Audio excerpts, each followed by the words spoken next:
Traveler, Paimon. It's been a while. As it happens, there is a letter here for you. One moment. Here. A letter? From who? Dear Diary, I'm Kale.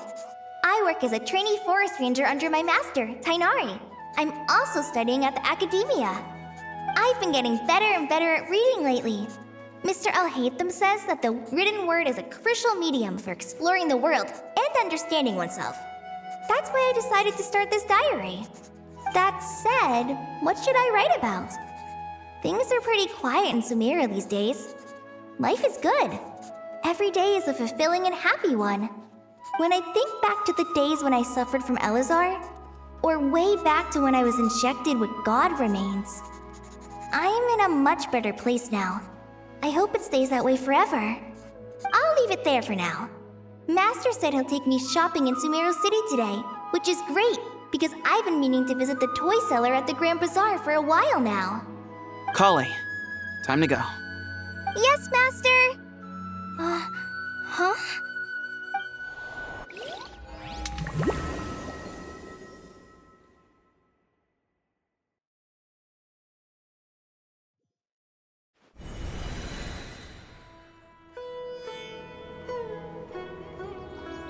What's wrong, Kale? Is there something on my face? No, sorry. I didn't mean to stare. Did Master Tighnari send you to pick me up? Master Tighnari? What are you talking about? Tighnari is the General Mahamatra. He's probably busy arresting criminals in Sumeru City. I mean, if that's what floats your boat, I can introduce you, but... Wait, Master Tighnari is the General Mahamatra? But what about Mr. Cyno? Sorry? Oh, you mean that guy who just joined the Vahumana Darshan? Rumor has it he's the leader of the Temple of Silence. If that's true, it's pretty impressive. Sounds like you've been getting to know more and more people since you joined the academia. That's great, but don't let your Forest Ranger duties fall by the wayside, okay? What's going on? Sethos is acting like he's my master, and Master Tighnari has taken over Mr. Cyno's job. Is this some kind of prank? If so, it's a weird choice of prank. But anyway, Sethos doesn't look like he's joking. What is this all about? Hey, you're zoning out again. I'm gonna buy some tools for the Rangers. Why don't you stretch your legs a bit? It's been a while since you last visited the city, right? Wait! He's right. It has been a while since I last visited Sumeru City. Was it always like this? I mean, it feels familiar, yet somehow... something seems different. Is this really Sumeru City?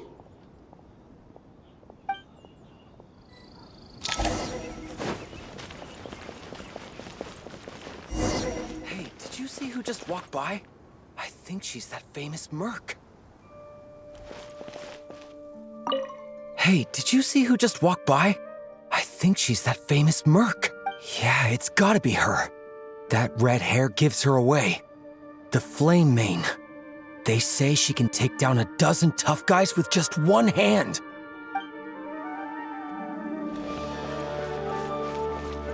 Would you like some fruit? Would you like some fruit? Would you like some fruit? How will I ever save enough money to buy that custom-made axe with floral carvings from the blacksmith? How will I ever save enough money to buy that custom-made axe with floral carvings from the blacksmith? To use as a weapon, of course. As Hussein's secretary, I must ensure his safety. Don't underestimate me just because I'm a homemaker. I used to be a mercenary in the Corps of 30. Peace is precious, but you must always be prepared for the worst.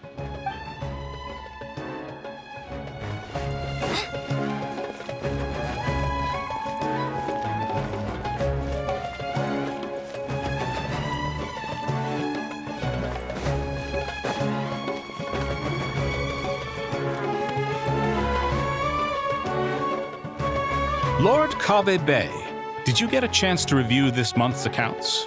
Any feedback?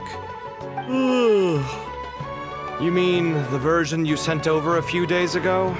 Yeah, I took a look when I received it. I was thinking that maybe our profit margin is a little excessive. I visited some of our commercial partners last month. Their earnings are very slim. Are you suggesting that we give up some of our profits for them? Well, since we have more than we need, yes. Making money for its own sake is pointless. Don't worry, I've already planned for it, and the numbers look fine. We can adjust the rates starting from next month. Also, about that designer you hired, I've had to revise his proposal 3 times now, but he just doesn't seem to... Let's cut our losses. Pay him his fee and send him on his way. I'd like you to get Layla on this instead. She was Cyrus's student, and she designed the Palace of Alcazarzaray. Seems like a much safer choice. Who's sneaking around over there? Mr. Kave? Do you recognize this person, sir? Yes, it's all right. We've met. This is Kale, Sethos' trainee. He brought her along the last time I went for drinks with him. What brings you to the city, Kale? Is your master here too? No, this is all wrong! Why is Mr. Kave saying that too? Tainari is my master, not Sethos. This can't be real. I have to ask someone else. There's gotta be someone else out there who still remembers the truth. Hey, wait! Don't run off! How strange. What's gotten into her today? It's like everyone switched places. I guess I'll keep looking around.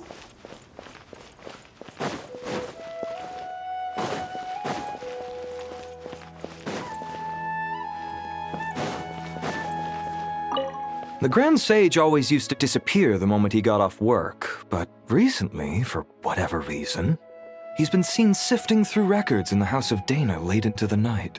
We asked him if there was anything unusual going on, but he answered us with a question of his own. Don't you find it strange that someone with my personality would willingly accept the position of sage?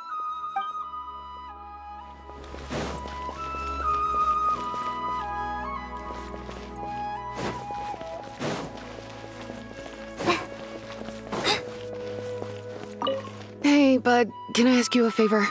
Is that alright if I borrow your thesis? Don't worry, I'm not gonna copy your work. I just need it as a reference. I guess that's okay. But if our theses end up sounding too similar, it's gonna be easy for them to spot. Yeah, trust me, plagiarism's the last thing on my mind.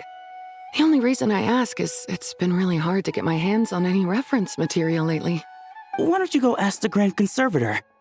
Candace should be able to find you what you need. She's super friendly. I'm sure she'll be happy to help. Really? I always assumed she'd be tough to negotiate with. Fair enough. I'll try my luck at the House of Dana later then.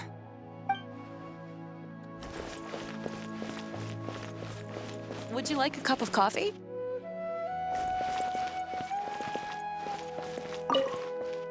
Would you like a cup of coffee? The store's been pretty busy lately. Lots of customers have been feeding Ashru, who watches over the shop, and now Ashru's put on quite a lot of weight. Maybe I should put up a sign saying, please don't feed the cat. Would you like... Students are under so much pressure these days. Sometimes I just want to write their papers for them. Peculiar papers come to me for review every day. I really wish they were able to relax once in a while and not be constantly plagued by academic conundrums. It doesn't do a person any good to spend too long down the rabbit hole. Lots of visitors today, I see. Welcome all. It's been a while. Hey, Rahman. You know that guy who sells face powder on Treasure Street? I haven't seen him around in a while. Any idea what happened to him? Oh, you mean a Hongar? Yeah, he got into a brawl with Shavirme on Treasure Street. He's been banned from setting up shop there for now. Seriously? Oh, well, that's a shame. I was planning to pick out some makeup for you. Oh, Don't worry about it. The legendary Flame Mane discussing makeup with the Zubair Theater star dancer. Now there's something you don't see every day. Flame-mane? You know, I'm not actually sure when people started calling me that. Maybe the other Eremites thought I needed a fiercer title to scare people off? To be completely honest, I think the title would fit you better than me, Dia. You think? Can't say I've never imagined myself as a merc. If I ever give up the dancing, maybe I'll head to the desert and give the Eremite life a try. You would? Is that so strange? Oh, not at all. In fact, I've actually had similar thoughts before.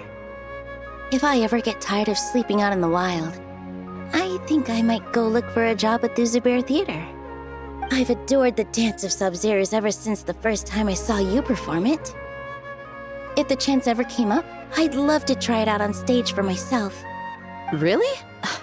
If our manager Sataria heard you say that, she'd hold you to it. Probably grab you by the sleeve and never let you go again. Hey, when that day comes, I'll do your makeup myself. How's that sound? Sure. If the day comes, I'd be honored.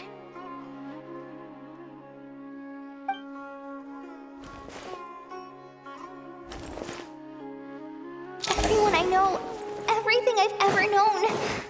Suddenly it's all a jumbled mess. The question is, who's right? Them or me? My head feels so heavy. I can't think straight. Nilu, have you been to Aru Village recently? I've got a friend who I haven't seen in a while. I was wondering how she's doing. You mean Faruzan, the guardian of Aru Village? I saw her not too long ago. She seemed completely absorbed in her research. No change there, then. I'll have to catch up with her the next time I'm out that way. Students are under so much pressure these... Would you like...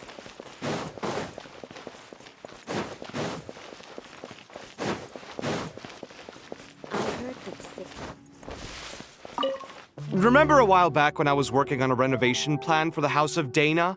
Well, I submitted a report to the Grand Sage and he rejected it. It's infuriating! How does someone with no sense of aesthetics whatsoever even become the Grand Sage? Please, calm down, Lord Kaveh. Maybe it's for the best that the proposal wasn't approved. Weren't you planning on paying for the renovations out of your own pocket? The Grand Sage just saved you a huge sum of mora. You're right. It's his loss if he doesn't want to work with me. Let him live out the rest of his days in an artless void for all I care. Anyway, enough about that killjoy. There's supposed to be a show at the Zubair Theater today.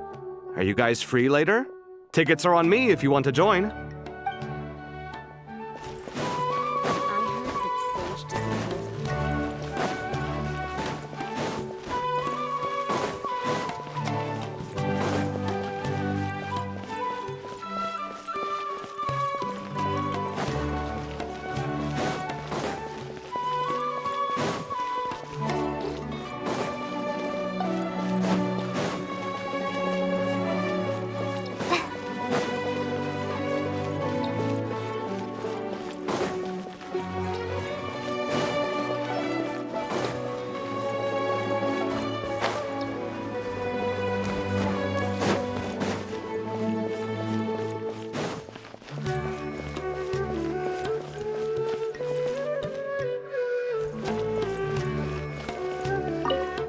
Mr. Cyno?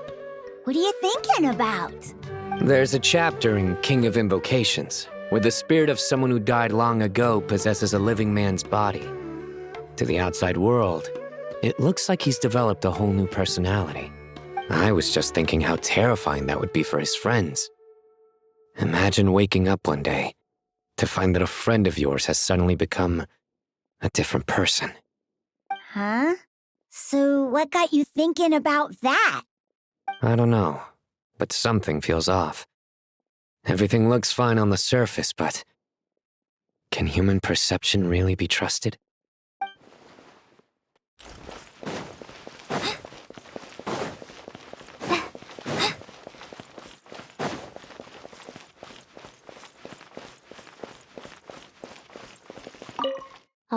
paid, not a single mora short.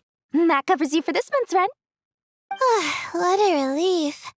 I was worried the design fees I received this month wouldn't be enough.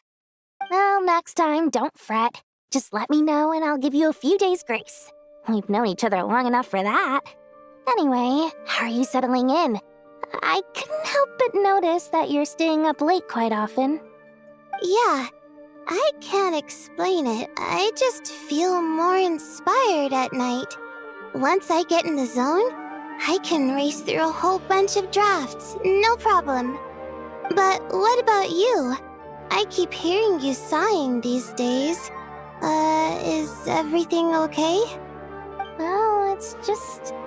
Don't you think this house is a little small? I guess I should be used to it after living here for so many years. But for some reason, I've been feeling claustrophobic recently. I want to move somewhere bigger. Once I've made enough mora, I'm gonna buy a huge new house. As big as... at least as big as the Palace of Alcazarzaray. That sounds really expensive. True. I'll never be able to afford it on a scribe's salary alone. I need to find another way.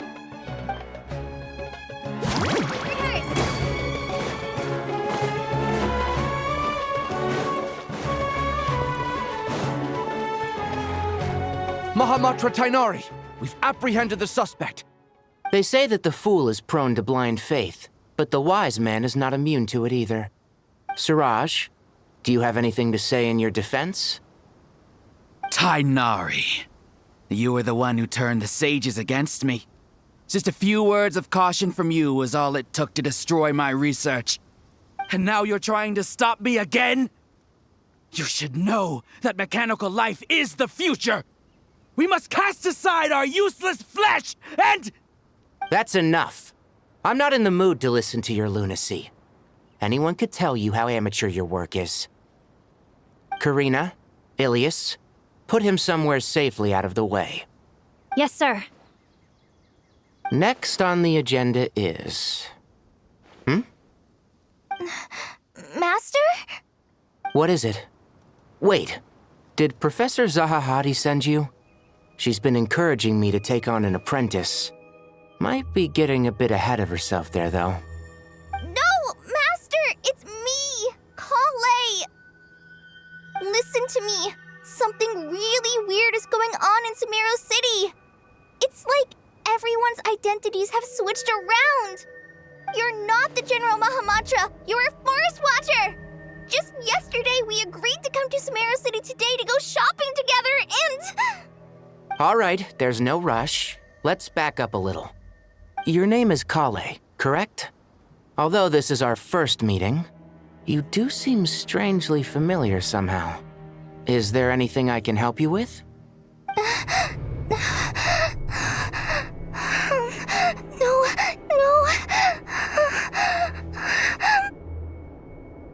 Master!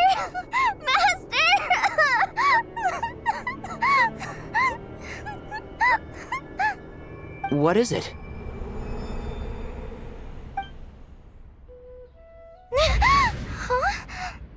Did you have another nightmare?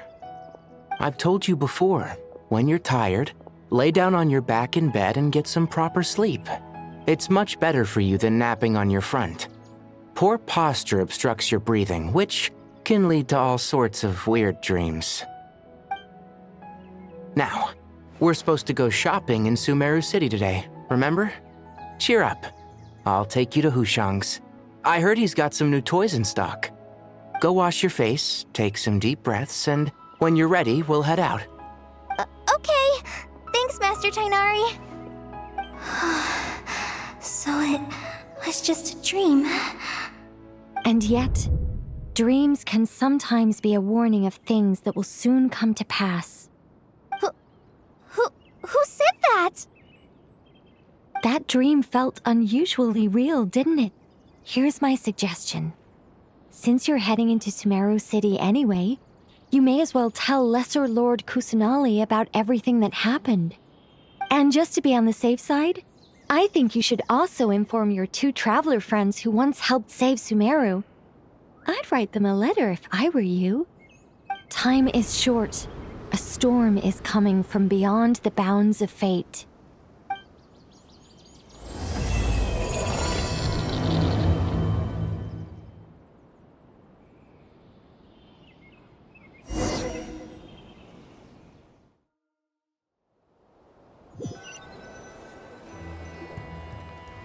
What a strange situation. No wonder Kale was in such a rush to write us a letter. Imagine waking up one day to find that everything around you has changed. You might not even recognize Paimon anymore. Oh, that's a scary thought. Let's get to Sumeru and find out what the heck is going on.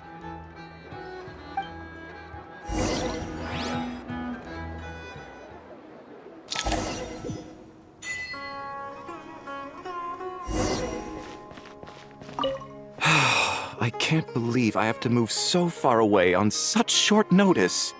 I made an automatic watering device so that my flowers won't wither and die while I'm away from home. Hey, do you think renovation works is the real reason they're moving us to Caravan Rebot? There's a rumor going around that Sumeru City's buildings aren't earthquake-resistant enough. Maybe that's it? All we know for sure is that the order came down from the Dendro Archon herself.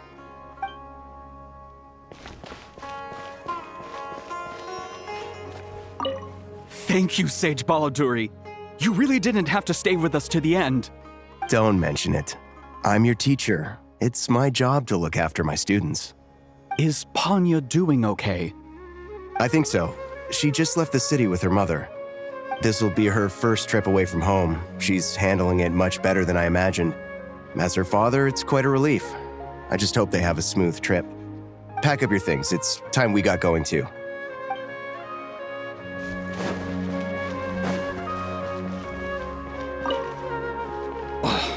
As if work and family aren't enough to deal with already. Now they're telling us to move to Caravan Rebot because of renovations? Huh. I bet it's just some vanity project. I don't trust the Dendro Archon, nor any of the sages. Especially not that new Grand Sage, what's his name, Nephis? If you ask me, he's the worst of the bunch.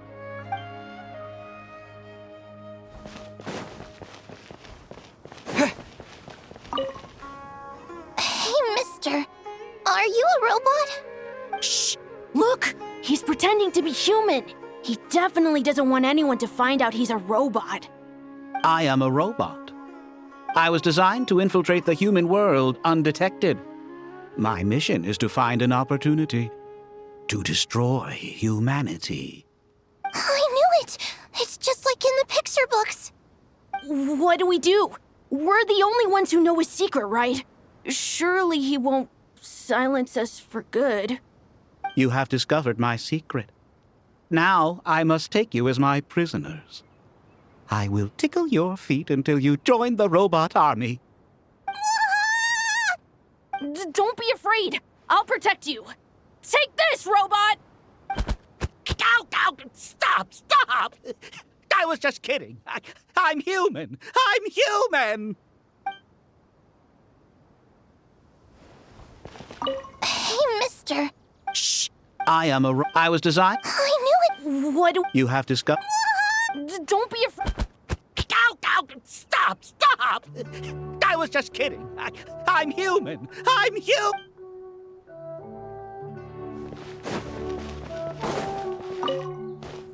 Hey, now's not a good time to visit Sumeru City. We're actually getting ready to move out ourselves.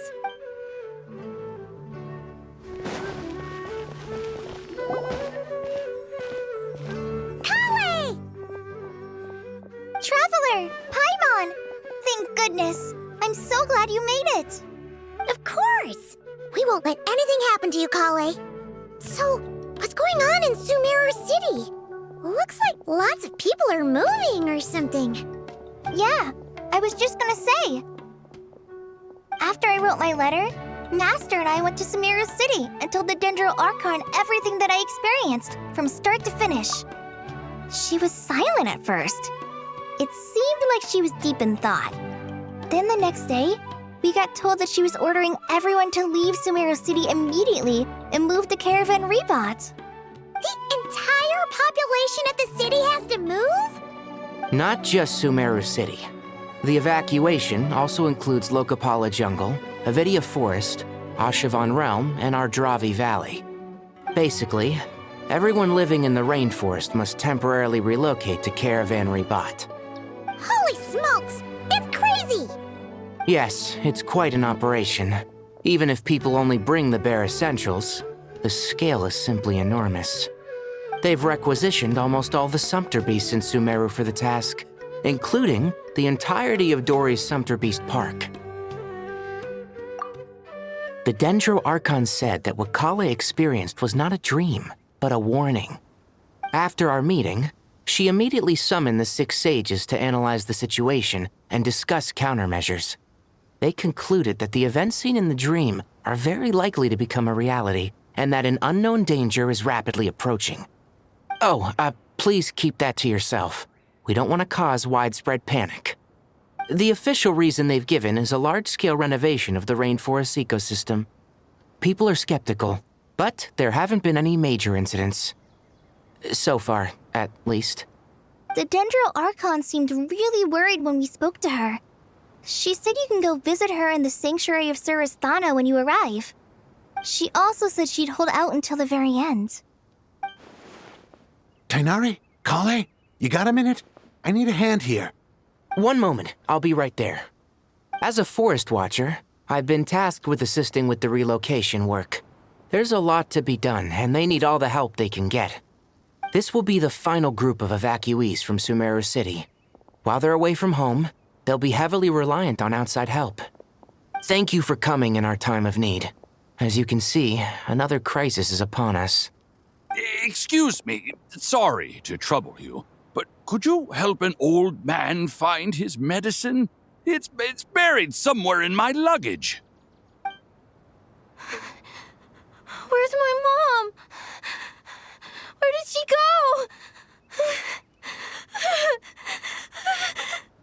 go? Don't worry, it'll be okay. Those items are worth a small fortune. Make sure you store them somewhere safe. You understand? I bet you thought you'd get away with this in the chaos, huh? Guess again. No petty thief gets past me.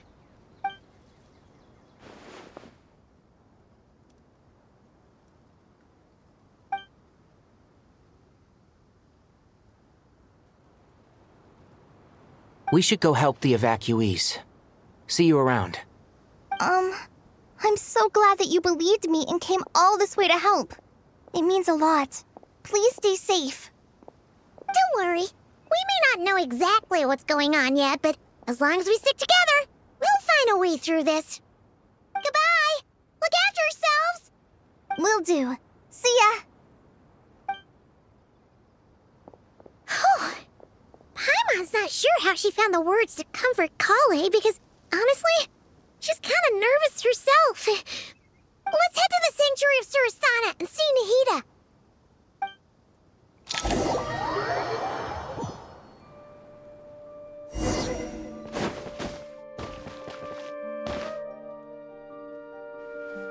Who goes there? No unauthorized access to this place. By order of Mahamatra Sino. Are you blind? It's the Traveler and Paimon. Surely you've seen them before. Huh? Oh, so it is. I'm sorry, I haven't been sleeping well lately. My nerves are a little frayed. The Dendro Archon is in a very vulnerable state at the moment. Mahamatra Sino is concerned that our enemies might choose this moment to strike, so he's ordered us to strengthen our defenses. Just seeing you two again already puts our minds at ease. Please, enter. I'm sure everyone's expecting you.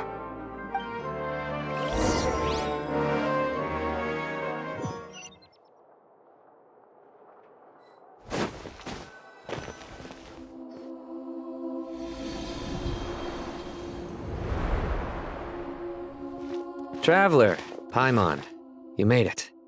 Aha! Perfect timing.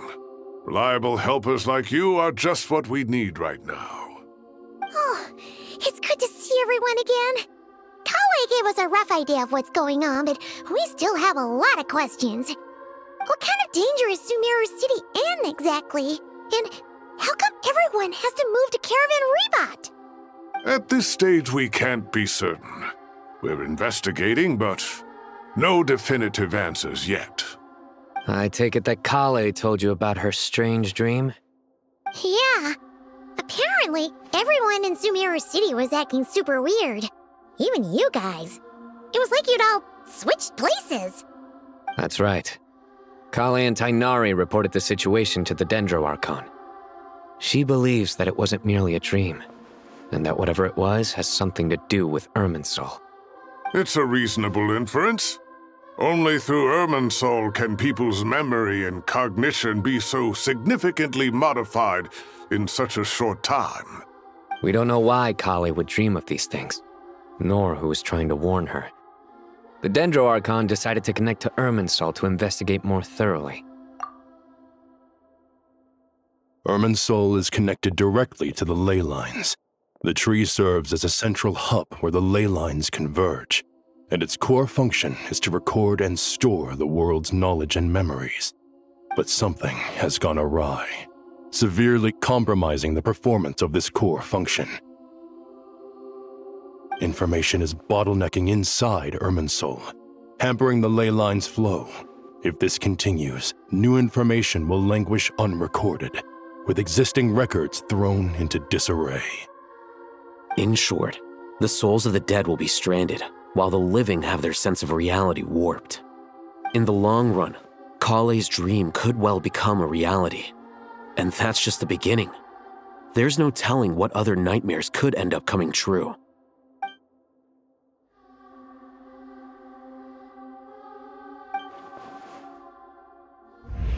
I have come this far, to use my death to open the gates of the ley lines to my people.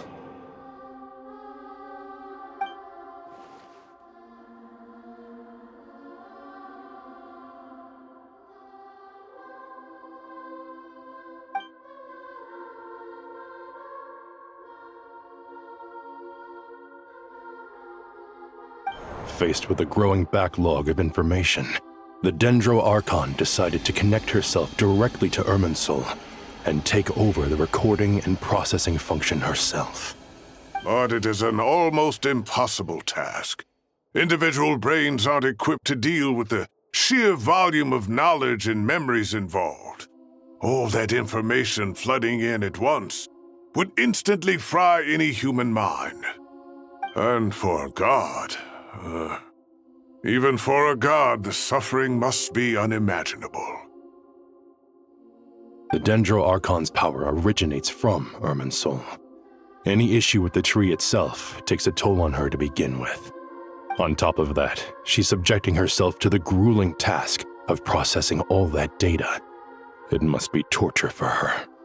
And despite all of this, she is somehow finding the strength to investigate the Irminsul situation from within and send us her findings. I finished analyzing the latest data. Looks like our working theory was wrong. There's no signs of Irminsul having been attacked from the outside. So it's internal then? Some sort of disease, perhaps? No. I've spent half my life studying the ley lines. If Irminsul malfunctioned this easily, the world would have met its end long ago.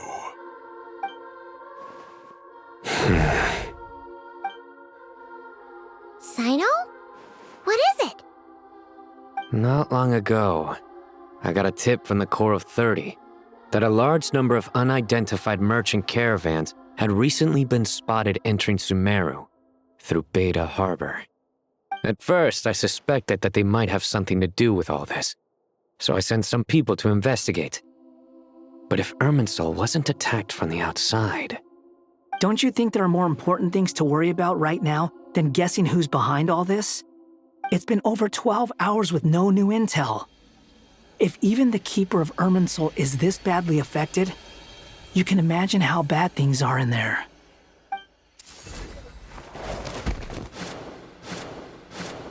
Dendro Archon.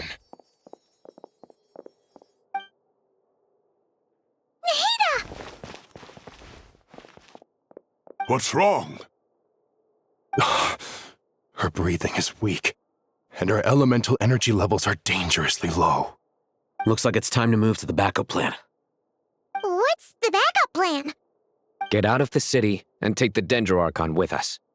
The entrance to Irminsul is directly beneath the sanctuary of Surasthana. That means this is ground zero if anything goes wrong. The Dendro Archon has a very strong connection to Irminsul. But theoretically, this connection should grow weaker with distance. Under normal circumstances, she could unleash her full power here. But with Irminsul out of control, our first priority is to get her away from here. The situation is critical. There's no time to deliberate. Everyone in agreement? I'll deal with it. I'll also let the Matra and the Core of 30 know to start evacuating.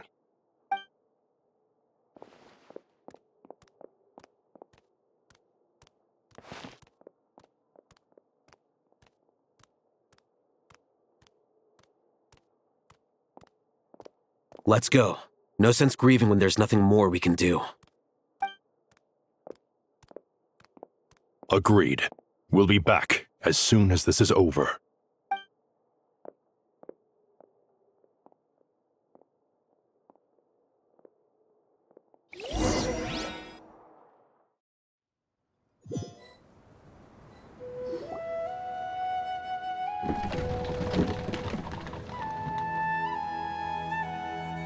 The last group of civilians has been safely evacuated. Dendro Archon's carriage will travel with them. Cyno and Hat Guy will protect the convoy.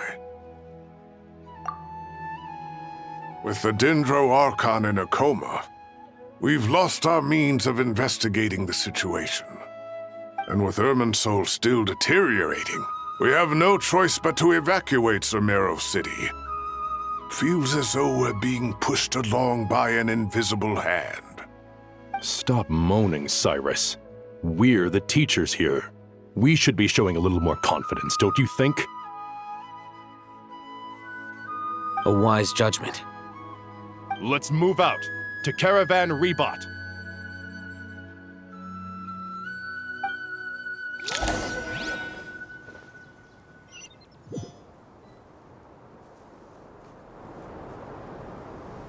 Sir, all units are in position.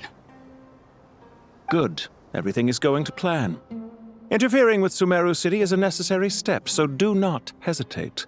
The Irminsul situation will not harm you. We need to speed things up here, too. We don't want to keep our client waiting, do we? No, sir. You have my word. Everything will be completed on schedule. They say that fervent ambition attracts the favor of the gods, and with it, a vision. But we appear to be the exception. So, is our ambition not strong enough? Or does it threaten the very foundations of this world?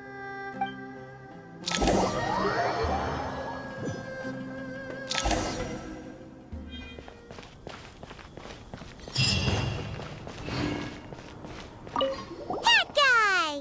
What? Nothing. You just looked like you were lost in thought there. Do you have any ideas about what's going on? From what I know about Irminsul, the system doesn't break down that easily. I don't have the faintest idea who could have done this. Actually, one name did cross my mind. But, he's already dead.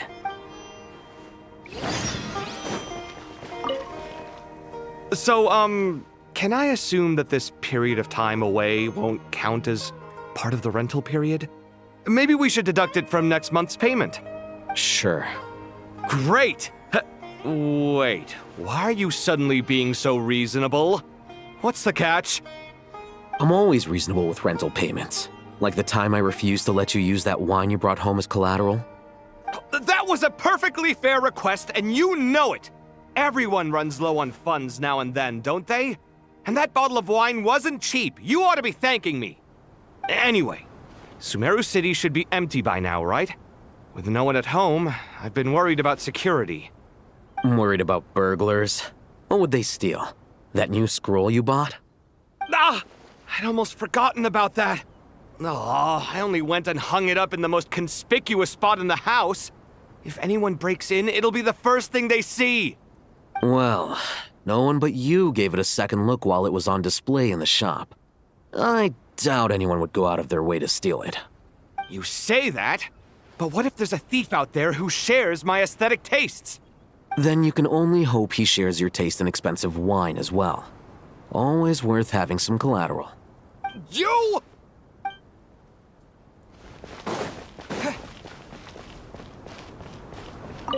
Keep your eyes peeled. It's down to us to maintain order at this time.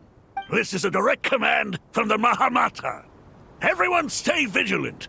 We cannot allow bad actors to take advantage of the chaos.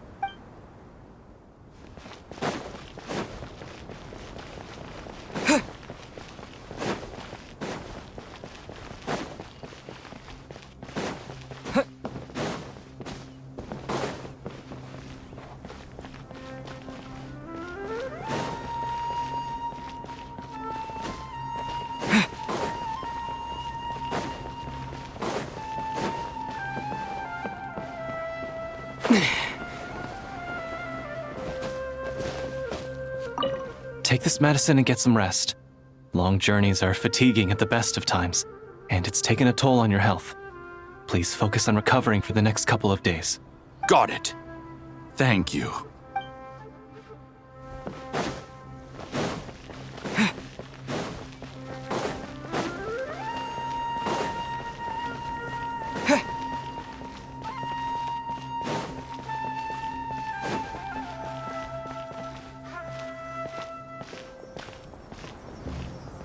How is the Dendro Archon?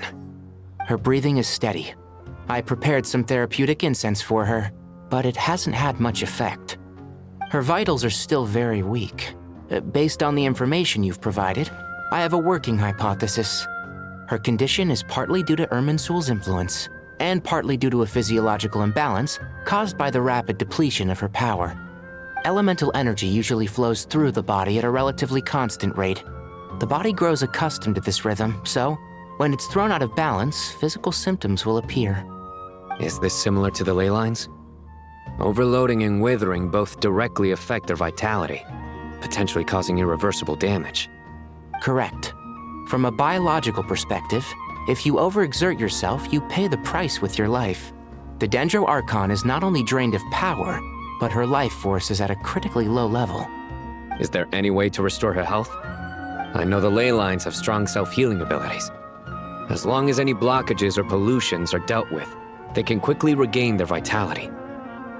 But what about people? Well, gods. What's their capacity for self-healing? Before we think about that, there's a bigger predicament to resolve. Restoring the Dendro Archon's power requires us to heal Irminsul first. But that will be extremely difficult without the Dendro Archon's power. Paimon's already getting lost here.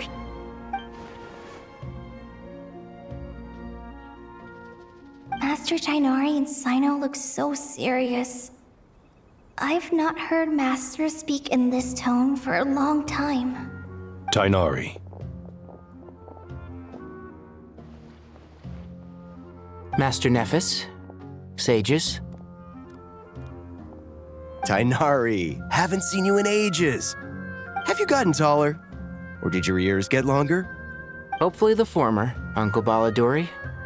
Cyno, where's Professor Cyrus? I thought he'd be with you. He went out into the wild to investigate the situation.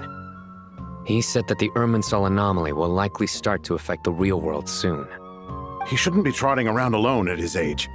Which way did he go? I'll look for him later. Would someone mind introducing us? Ah yes, of course. Allow me to do the honors. I'm sure we're all familiar with the Traveler and Paimon. They're the heroes who helped foil Azar's conspiracy and save Sumeru. These gentlemen and I are the 6 current sages of the Academia. Balduri and I are part of the Old Guard, while the other 4 took office after Azar and his clique fell from power. We have Sage Elkindi of the Spontamad Darshan, Sage Farnas of Kasharawar, Rataoist sage Shakir, and finally Harabatot sage Rusht. Nice to meet you all! I've heard much about you. Delighted to finally meet you in person. You're younger than I imagined for someone with the power to stand up to fate itself. Thank you for lending your aid to Sumeru once more. Once we're on the other side of this, could we get a photo together? My daughter has a friend named Isak. He's always talking about you two. Of course! No true hero would deny a child their wish. Back to business. So with the Dendro Archon currently in a coma, the people have taken temporary refuge at Caravan Rebot, but they cannot stay here forever. We need to come up with a plan as soon as possible. Fernas, any thoughts? Well, firstly, having reviewed the data, I'm inclined to agree with your assessment. This doesn't look like an attack on Irminsul from the outside. Rather, it resembles a malfunctioning machine. Calculations going haywire and sparks flying. That being said, before we consider how to fix it, we need to understand precisely what has gone wrong.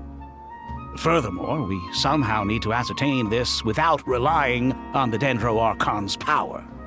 We have no direct access to Irminsul. However, we might be able to gather the information we need from the ley lines. Study the branches to learn about the trunk, in other words. Wait, is that what Cyrus is up to? No wonder he ran off to research in the wild. Curse always one step ahead of me, isn't he? I heard that while in the sanctuary of Surasthana, the Dendro Archon had to serve as the central information hub herself. This is a clear sign the situation within Irminsul might be far worse than we can imagine. Irminsul is vital, not just to the safety of Sumeru, but to all of Teyvat.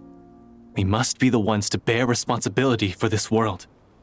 To be on the safe side, I think we need to consider some backup plans. Are you saying we should consider a scenario in which Irminsul is completely destroyed? I'm merely pointing out that the possibility exists. You have a valid point. But until worst comes to worst, I believe we should focus our efforts on resolving the Irminsul anomaly and helping it recover. Kale, I understand that you were the first to foresee this crisis. If it's all right, I'd like to talk with you about it in more detail. Of course! But even I don't know how I came to have that dream. If there are no signs of external damage, could it be a stress fracture? Metals tend to suffer from this issue with long-term use, and Irminsul has existed for centuries, after all. It's possible, but surely a stress fracture would be more likely to cause a complete shutdown rather than chaos. Sages, General Mahamatra, sorry to interrupt, but something has come up. What happened? Some citizens didn't believe that Sumeru City was really in any danger. They slipped away and hid during the relocation, intending to return home. How many people are we talking? About a dozen. Sakura found them while on patrol, but they appeared to be suffering from psychosis. For whatever reason, they were trying to kill each other. By the time we arrived, there were only 2 survivors. One was unconscious from their injuries. The other tried to attack us, but was subdued. Where did this happen? Near Yasna Monument. That's not far from Caravan Rebot. Master. I know. The Irminsul anomaly is beginning to have effects in the world. I didn't expect it to spread to Yasna Monument so soon. It almost feels like we're being chased relentlessly, with no time to catch our breath. Sir Cyrus said the same thing. He sent me back to report in, while he continues investigating. I'll go join him. Count me in too. Don't let my age fool you, I can still fend for myself. Very well. Meanwhile, the rest of us will continue discussing our next steps. Get back soon. Take care of yourselves. It's getting dangerous out there.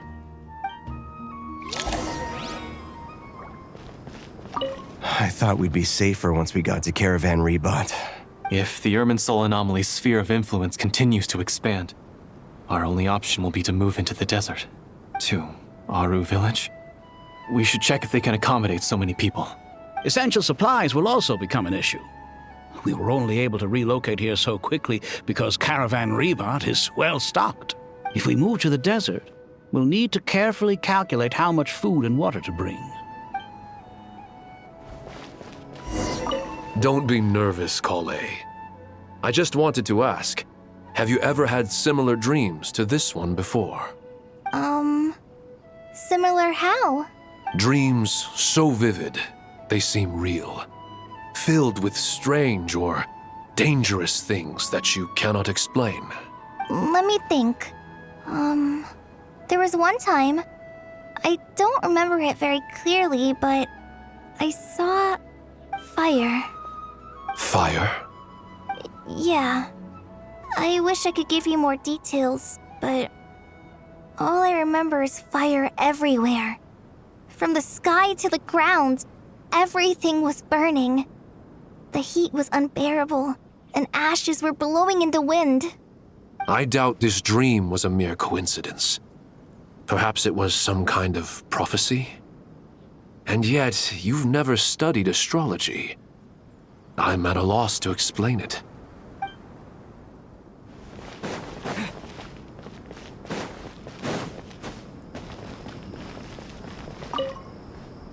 Thank you for everything, Tighnari. Don't worry about me.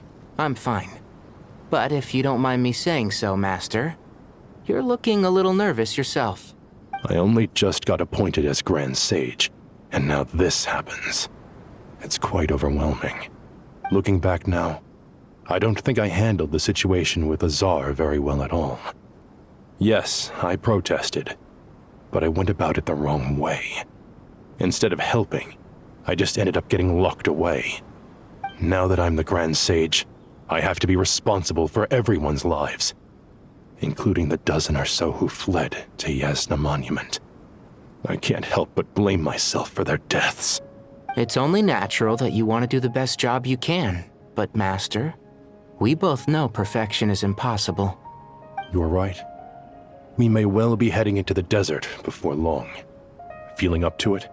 We left in such a hurry that I didn't bring any sun lotion, but I'm sure I can make some from local ingredients here. That was a big part of my graduation thesis, after all.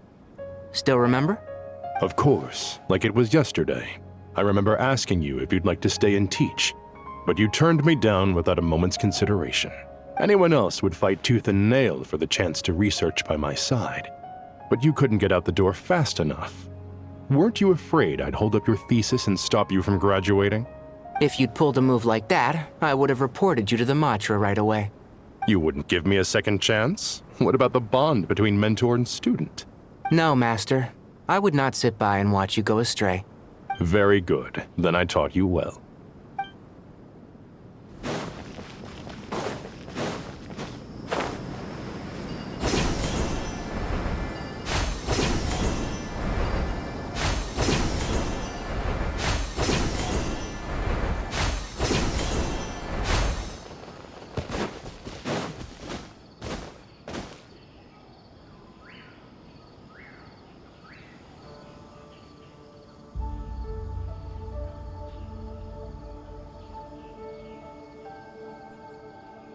Please, don't go any further.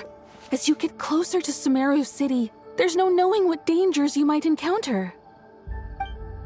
So this is our mentally disturbed man? I'm going to gut you all!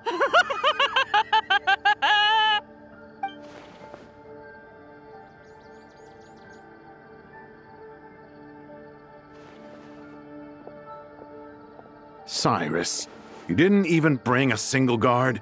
Do you think you're some sort of warrior? It's fine. Come here and look at this. Oh, it's... That's right. Flowers that bloom from openings in the ley lines, indicating some sort of anomaly. I don't believe I've ever seen a color like this before. Did you discover it nearby? Not just here. Way over there, too. They're everywhere. There's even more in that direction. How did you ascertain the situation further ahead? Didn't you just say that we can't go beyond this point? Yes. This area is relatively safe so far, but if you continue forward, delusions will start afflicting your mind. However, some vision-bearing mercenaries were able to maintain their sanity a little better. They're the ones who brought back news from further afield. Cyno, do you remember the class I taught on dissecting ley line blossoms? I do, Professor. I received full marks in that course. Good. After all these years, it's time to put that knowledge into practice. There must be anomalous information hidden within these blossoms. Alkindi, I'll need your help as well. Been a while since we worked on a project together, hasn't it? Sure has. Well, what are we waiting for? Let's get to work. Anything we can do to help?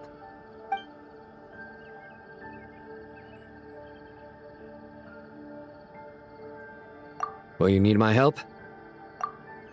All right, well, don't go too far.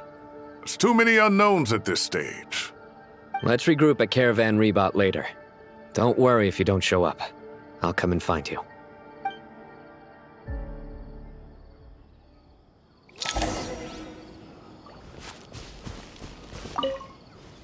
All right, well... Let's regroup at Caravan...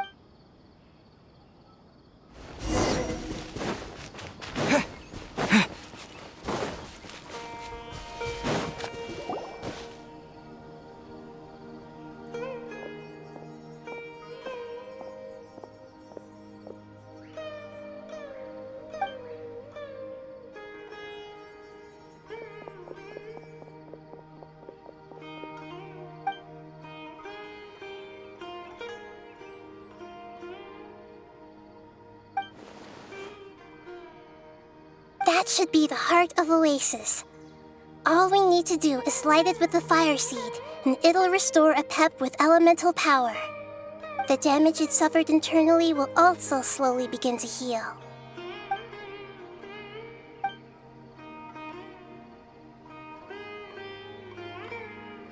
What is it? You thought of something? Really? Then let's get back and tell the others!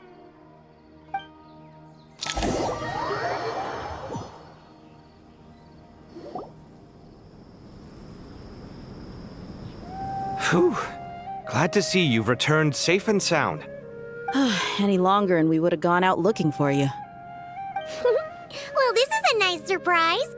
Paimon sure feels better with everyone we know here.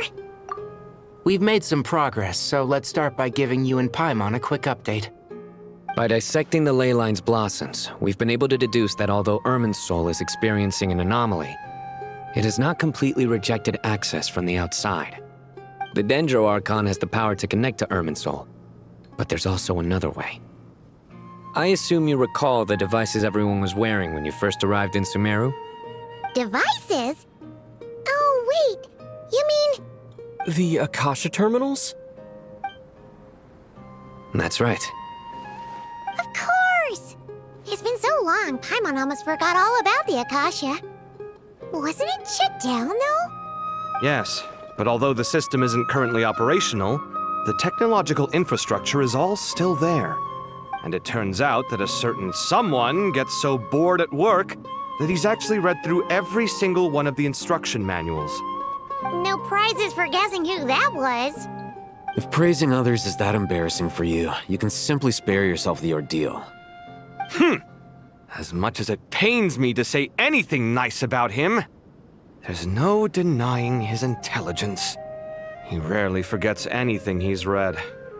The Akasha is exactly what Sumeru needs at this moment. Between us, we should have all the knowledge and expertise we need to get it up and running again. But if I recall correctly, doesn't the Akasha need a Gnosis to function? That's exactly right. The Akasha relies on the Gnosis as a power source, and in its absence, we'll need to find an alternative.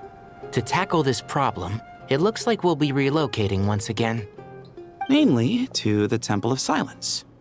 Ring any bells? It's the only major institution in Sumeru dedicated to preserving the knowledge of King Deshret's civilization. You might find the answers you're looking for hiding there.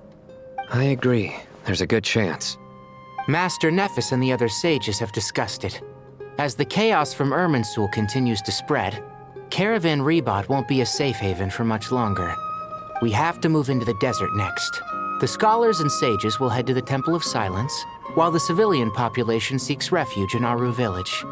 The Eremites will keep everyone safe during the journey, and Candace will be there to receive us at the village. This leaves us just one thing to worry about. That Dendro Archon. She's very weak. We can't afford to wait until Irminsul is fixed. There has to be another way to help her. Huh. Wow. Luckily, the Traveler had a eureka moment while we were out investigating. Really? Wow. Nice one, Traveler. Let's hear it. What say our Amorta experts? Theoretically, it's feasible. From what you're saying, although elemental life and elemental energy have their differences, the Dendro Archon has explicitly stated that she can imitate the power of the former. In which case, as long as a PEP is willing, she should be able to convert her own power into a form that the Archon can use. It wouldn't be difficult for her at all. The only problem is convincing her to help. Yeah! Even though she wasn't exactly friendly the last time we met, she didn't refuse to talk with us. When she realizes the danger that Nahida is in, surely she won't turn a blind eye to it. Well, hopefully not. Either way, we're not exactly spoiled for choice here. Hey, it's better than having no options at all. I agree. Without Irminsul's aid, the legendary Dendro Dragon Apep may well be the only living thing in Sumeru who can help our Archon recover her power. There's no time to lose. I'll bring this proposal to Master right away. If he and the other sages agree, we'll split into 3 teams. The academics will go to the Temple of Silence to look for a solution to the Akasha problem. The Eremites will escort the civilians safely to Aru village, and the Traveler and Paimon will take the Dendro Archon to see Apep.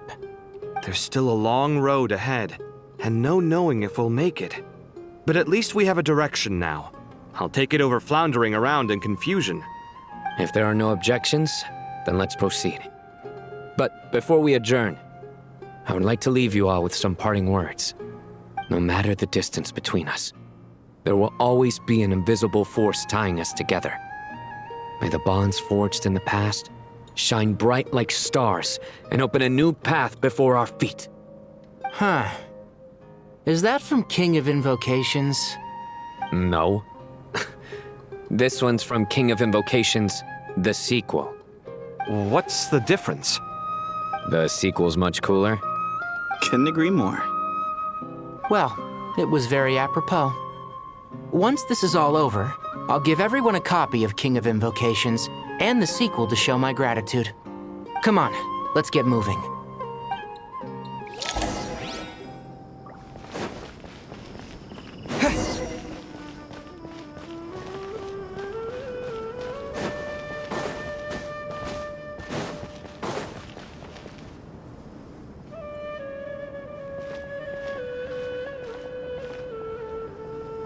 Tighnari has brought me up to speed. I approve of your plan of action, but we can't proceed with everything right away. The people need to rest. For many of them, this will be their first time in the desert, so we'll need to find additional personnel to help escort them. You two, please go on ahead with the Dendro Archon. Let's rendezvous at the Temple of Silence later. No problem. We got this. Words can't express my gratitude, so let me just say, I hope everything goes smoothly for all of us. Goodbye for now. All right, let's get going. If Paimon remembers correctly, the last time we saw a PEP was in... Traveler, Paimon. Could I borrow you guys for a moment? It'll only take a second. Kale, what's the matter? Well, the thing is, Master Tighnari once told me, after you raise a problem, you should think about how to resolve it. But ever since I had that dream, I feel like I haven't been of any help at all. I tried my best to keep up with the conversation, but there was so much new information, I couldn't take it all in. So, I just wanted to ask, do you have any tips for me there? Paimon knows exactly how you feel. But fear not, Everything you need to know is right here in Paimon's notes. Sumeru chapter. It's got tons of info about all the things we've seen and heard on our adventures. Some parts are a little simplified, but hopefully it all makes sense. You see? Being the greatest guide in Tibet isn't just a fancy title. It takes a lot of hard work. Paimon doesn't always understand the things you're talking about with other people. Whenever that happens, she notes down the confusing parts and goes over them in her own time. This is perfect. Could I borrow it? Sure. Matter of fact, you can keep it if you want. Paimon has another copy. The spare copy was originally meant for the traveler. Paimon used to worry that one day he might not need a guide anymore, so she wanted to have a gift for him, in case we ever parted ways. But it doesn't seem so necessary nowadays. We have so many more places to see together. One copy will be enough for both of us. Thank you so much. But still, these are your treasured memories. I think I'll make my own copy and then return the original to you. Anyway, that was all. I won't keep you any longer. Have a safe trip. See you again soon. See ya! Alright, time to bring the Hida to see a Pep. Let's hope that old grouch is in a negotiating mood.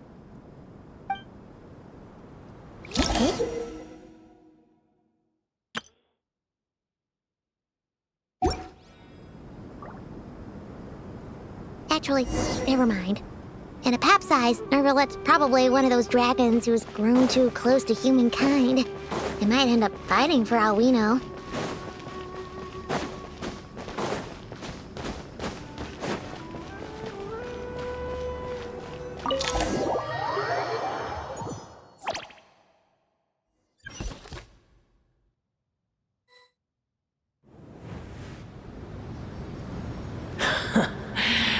I had a feeling your kind might come calling. The ley lines are in disarray. Something has gone wrong with Irminsul, yes.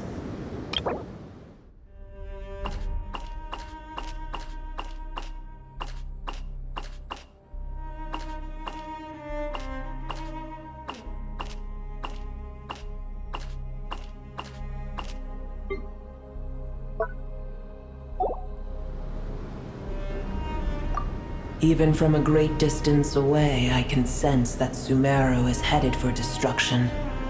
You who took our home from us, prepare to watch as your own world is plunged into oblivion. Oh, how the cycle of history comes to a poetic conclusion. This isn't a joke, Pep! Nahida's in grave danger! Can you please help her? Is she now? Then do explain. For what reason should I lend Boer my assistance? The Age of the Dragons ended long ago, and the world that replaced it is under the dominion of the Heavenly Principles. In choosing not to side with your enemies when the Heavenly Principles' rules began to relax, I have been merciful enough. Do not forget that I have no love for this world you hold so dear. Be not mistaken, the fate of Sumeru is of no concern to me. I am neither the god of this land nor its guardian. I may have given my tacit agreement as your kind built homes here and multiplied for generation upon generation. But that does not mean that I bear any responsibility for Sumeru. Tiny Boer. Puny humans. In my eyes, all of you are but intruders who followed in the wake of the Heavenly Principles. I am not obliged to be your savior.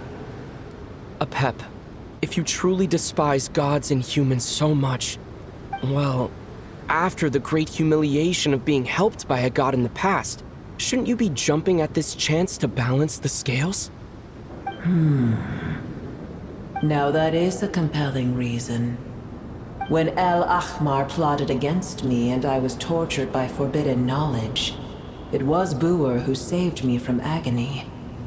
And though I regard with shame the pity of my enemies, to receive aid without repaying it would likewise tarnish a dragon's dignity. Oh, tiny boor, puny humans. Just this once I shall deign to show you the true power of dragonkind. Whoa! It's happening again! We're gonna get sucked in!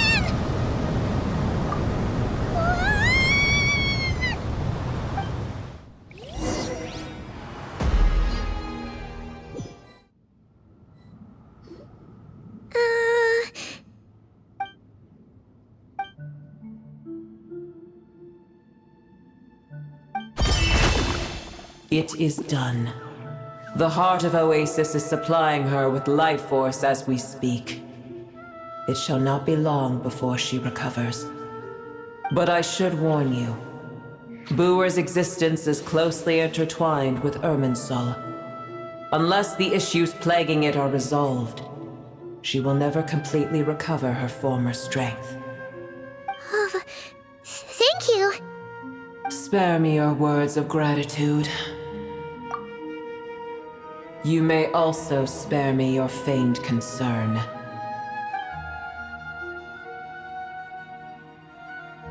A dragon's sovereign's power is far greater than you can imagine.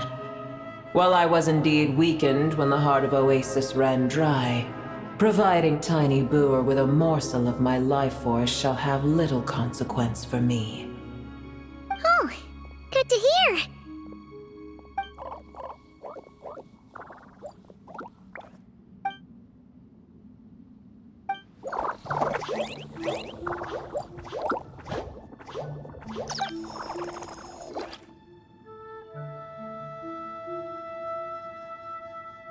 Ever held in high favor, I see. Oh, well, you know. The compliment was sincere. Simply accept it.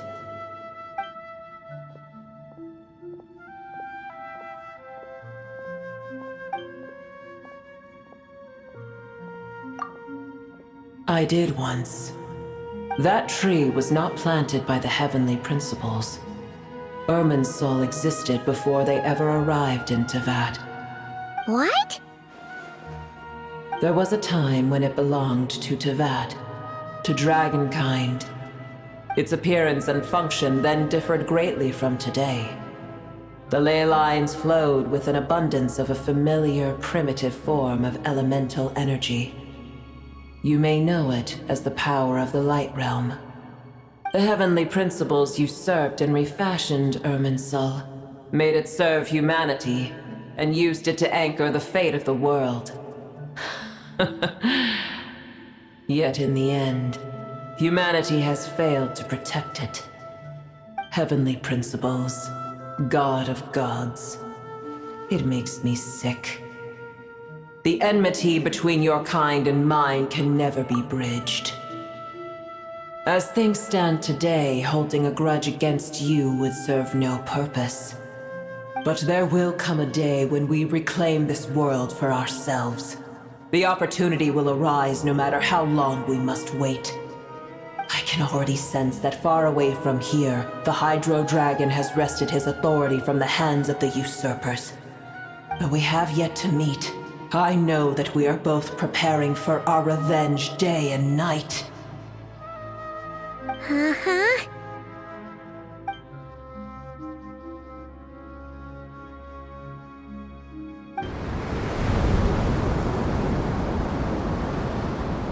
I hear a great disturbance out there. Huh? What is it? Sandstorms come. The Jinn. I see. Another calamity approaches. You both seem restless. Let us part ways here. Boor is safe with me. Once she has recovered, I shall return her to your side. Oh, thanks again. Take care, all right? I told you already I have no need of your feigned concern.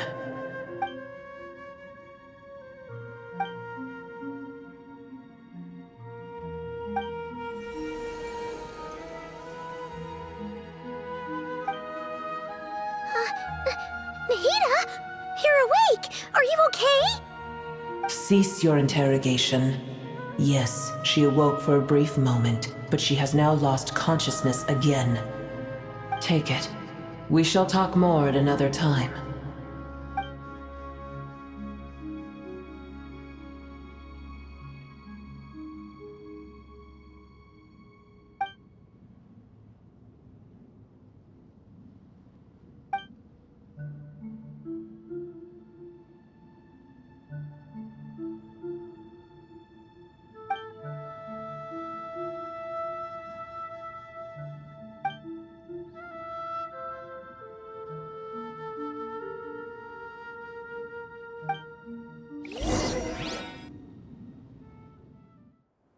Where the heck are we?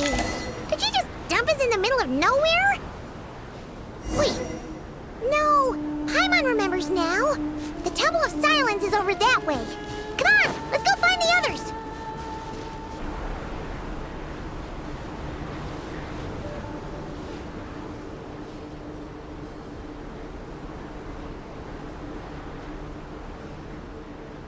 There's no need for everyone to stay here. I'll protect the sages. The rest of you, return to Aru Village. Yes, Mahamatra Cyno.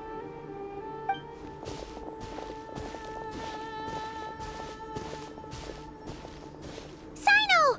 What's going on? You're back. How is the Dendro Archon?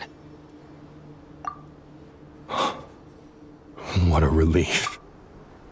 It's the Jinn. Countless Jinn have stirred up violent sandstorms across the desert, blocking our path to the Temple of Silence. Tighnari and Kale have returned to Aru Village to help. The Jinn are being highly aggressive, so both the village and the merchant caravans require protection. It's just one thing after another. Where did all of them come from anyway? In all my trips to the desert, I've never seen anything like this before. As I see it, the only possible candidate is Gurabad.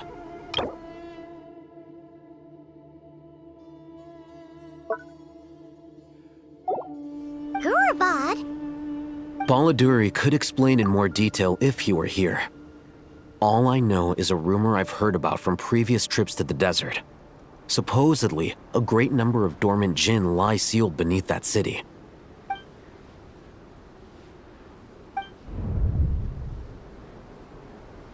Gurabad is, for me, a fated land.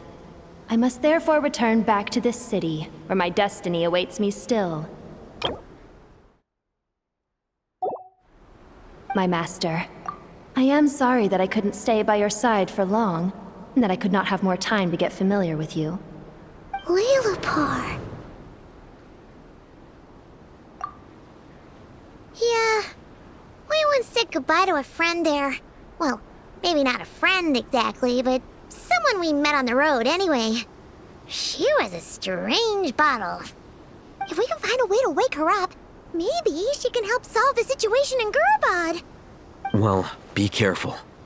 You may find there's more than just the Jinn to worry about. You mean, there are other dangers in Gurabad? It's a sensible assumption to make. The moment we arrived in Caravan Rebot, the Irminsul anomaly started spreading in that direction.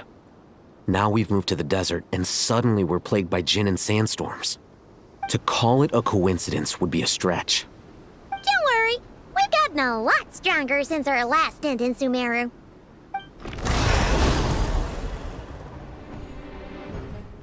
Ah! When did they show up? It appears the monsters native to the desert have been stirred by the Jinn's activity.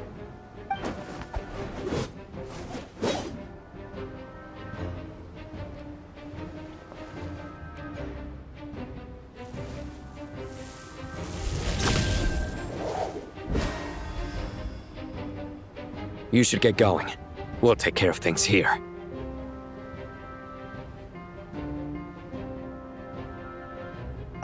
You too. Don't do anything too risky. You got it?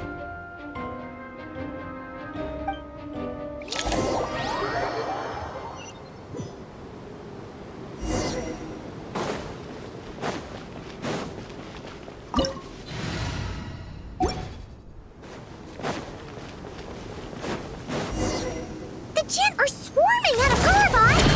Looks like Alvitha was right! Let's get inside and see what's going on! Time for takeoff. Decay! New life!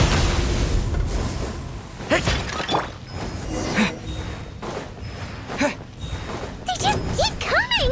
How many of these things are there? We'll never take them all out!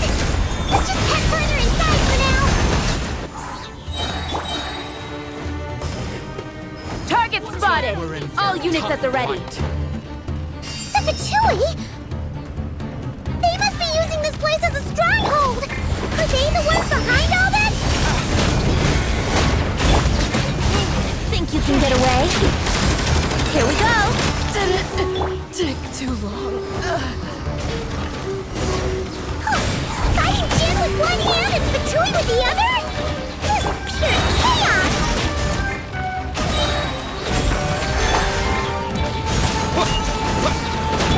Burst forth! Moment of birth! The story has only just begun! Honed in flame!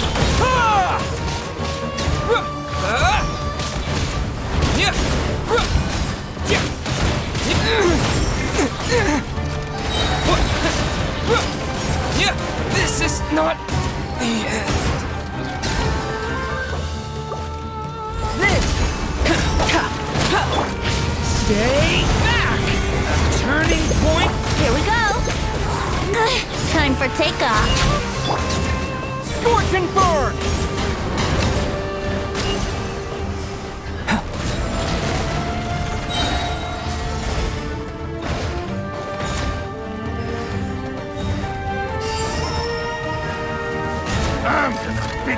Burst forward!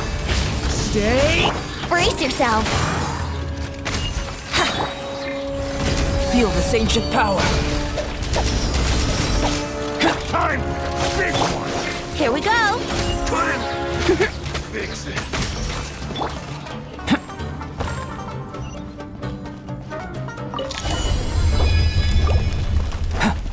Do you see that strange machine?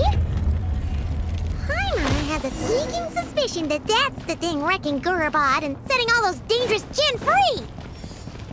The target has reached the core zone. Requesting backup. Repeat, requesting backup. Backup!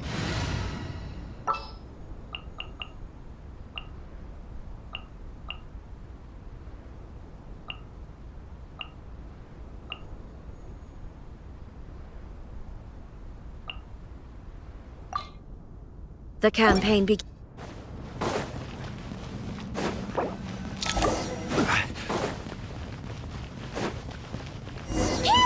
Better hold back this time. This is order. I lost.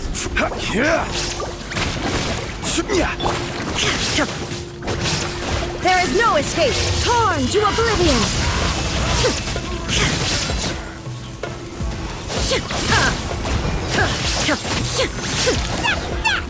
Nice one, Traveler! Let's keep going!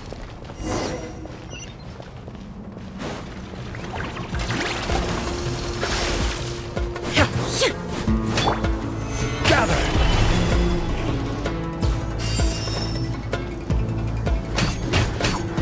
Yoo-hoo!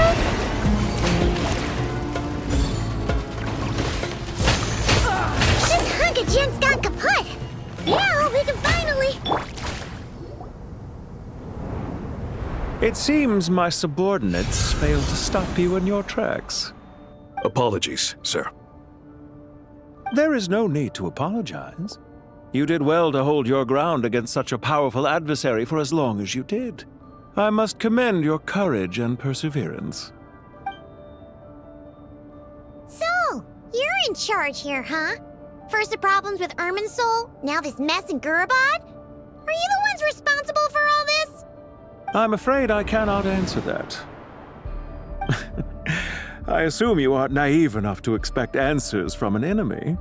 Oh, this guy is so snooty! However you want to spin it, you're clearly involved in this somehow. So you can either start talking, or we'll have to make you talk. Let's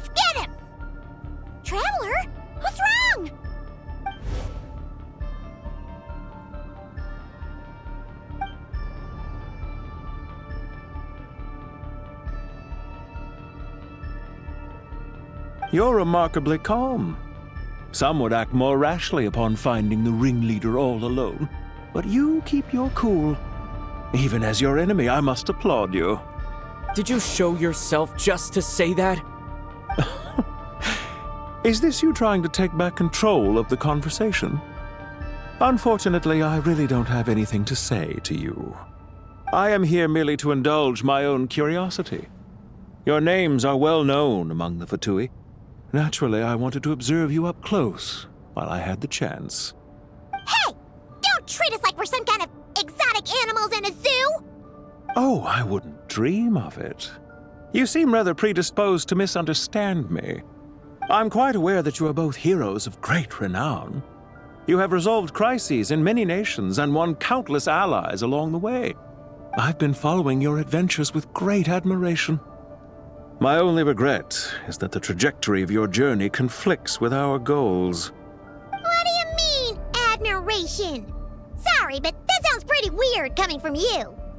I don't see why. We may happen to occupy opposing sides, but there is no cause for deep-seated enmity between us. To respect one's enemy is to respect oneself.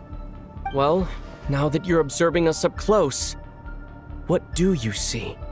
I've observed as keenly as I can. Yet, while I endeavor to understand, your true strength remains a mystery to me. Violence is not my area of expertise either, so, you see, I would much rather converse with you like this than determine a victor with the edge of a blade. Besides, I've heard that even 3 moons in the sky fail to eclipse your brilliance. I know better than to bite off more than I can chew. 3 moons? So you have a connection with the Harbinger, the Doctor. Well deduced. Our commander, Dottore, died in Nodcry, but there are things that do not end with his departure. We must... Look at me. I almost divulged more than I should have. What are you after? Revenge for Dottore? Or are you plotting something else? I've said quite enough, I believe. There's no point in continuing this conversation, except to say, I've noticed that you seem to know your way around here quite well. A repeated visitor to Gurabad, are we? Ugh. I'll take that as a yes. Then I'm sure you'll have heard the story of this place. The mother of the Jinn, Lilupar, and the tragic tale of her vengeance that spanned 3 generations. It was right here that Lilupar once helped the wise to ascend to the throne. But from that moment on, every king who sat upon it was corrupted by power. These degenerate rulers lost control over their nation, and with it, the right to occupy that exalted seat. What are you trying to say? I once admired you for your adventures. That is the earnest truth. But it appears to me that your journey serves ultimately to uphold the rules of this world. Are these rules truly just? Does the heavenly principles rule with wisdom or folly? And how can we be sure that the 7 who wield authority over the world will not be corrupted? Do you seriously think you're gonna convince us of anything? Convince you? I'm sure my commander already tried that. Why would I waste my breath doing the same? If a few words from a stranger were enough to make someone completely change their stance, it would only prove that they never had a firm will to begin with. I am merely stating my position, so that we might understand each other better. One's enemy in the present may not necessarily be an enemy for life. As for what game I'm playing here, I'm simply buying some time. But now I must bid you farewell. It was a wise decision not to attack me immediately. Since you did not fall for my ambush, I will now have to ask those in hiding to reveal themselves. Leave this to us, sir. Very well. I trust you to do what is necessary. Stall him while I execute the next step of the plan. Sumeru City, Irminsul. Hey! Stop right there! Don't you dare leave without explaining yourself! All units, stop them! Protect the commander! Did you hear that? He mentioned Sumeru City and Irminsul! He definitely knows something! We can't let him get away! Get rid of these pesky soldiers, quick!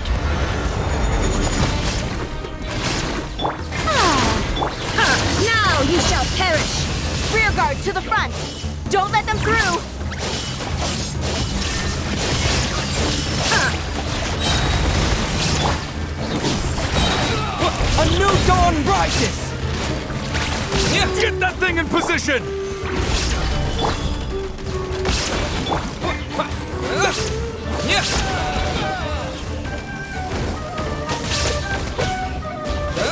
This'll do it. This is order. Hold on! Just a little longer! Time to shine! Time to ignite!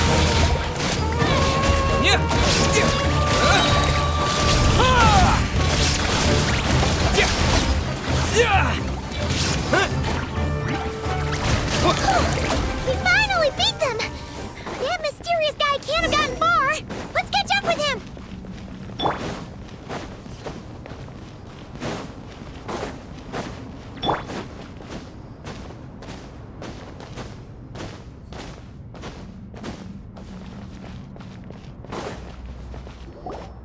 Found him! Over here! You're very persistent. Hey, you! Stop running and explain yourself! What are you trying to...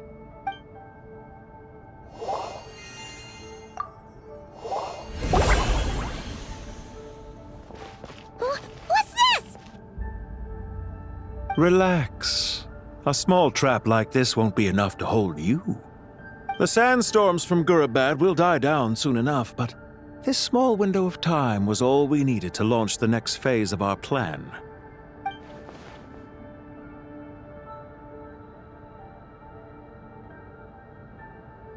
Don't be discouraged. I knew that someone would come here eventually, so I planned ahead. Where to chat with you, which door to exit from, even which mechanism to wait by for you. I thought through every detail. You, meanwhile, know nothing of who I am. So far, you've only heard my voice, and for all you know, it may not even be real. But not to worry. This is only our first meeting. It shan't be our last. Just answer me one last question. Why do you continue to follow Dottore? He has conducted countless cruel experiments, even on his subordinates. Follow isn't quite the right word. Let's just say even those you see as villains have their friends, even if they aren't the most sincere of friendships. When any set of rules is established, there will be those who benefit and those who lose out. People will do anything to justify what they have gained or escape from the hardship imposed upon them. Neither he nor I are tolerated by the rules of this world. We were both searching for a new order. Our ideas of the final form that should take may have differed, but our journeys took a shared path. Goodbye, Traveler and Paimon. I wish you a timely escape, albeit not too soon. I will need a little more time to prepare, after all. Hey! Come back! Wait, this dark wall. We've seen these on our adventures before. It swallows people up! Oh, I'm sorry. She shouldn't have jumped the gun! Okay. He may have fooled us this time, but we'll get him back!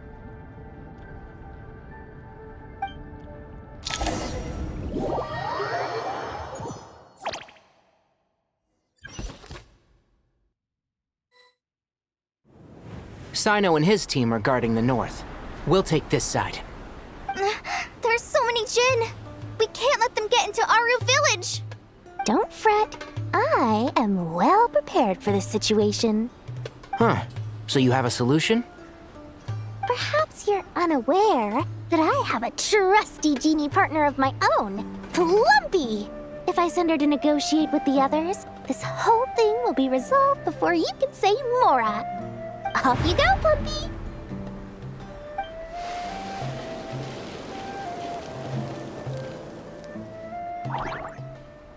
Come on, what's the holdup?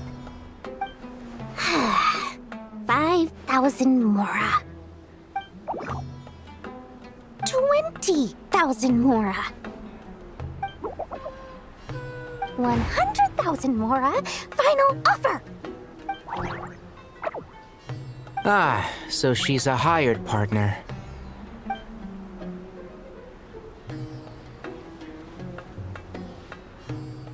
Hired partners are reliable too. Plumpy here is a highly skilled negotiator. You'll see. Just a few words from her and...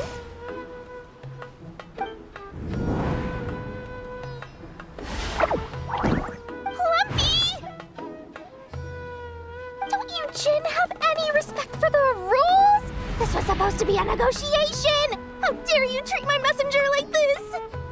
You wanna play rough? You can play at that game!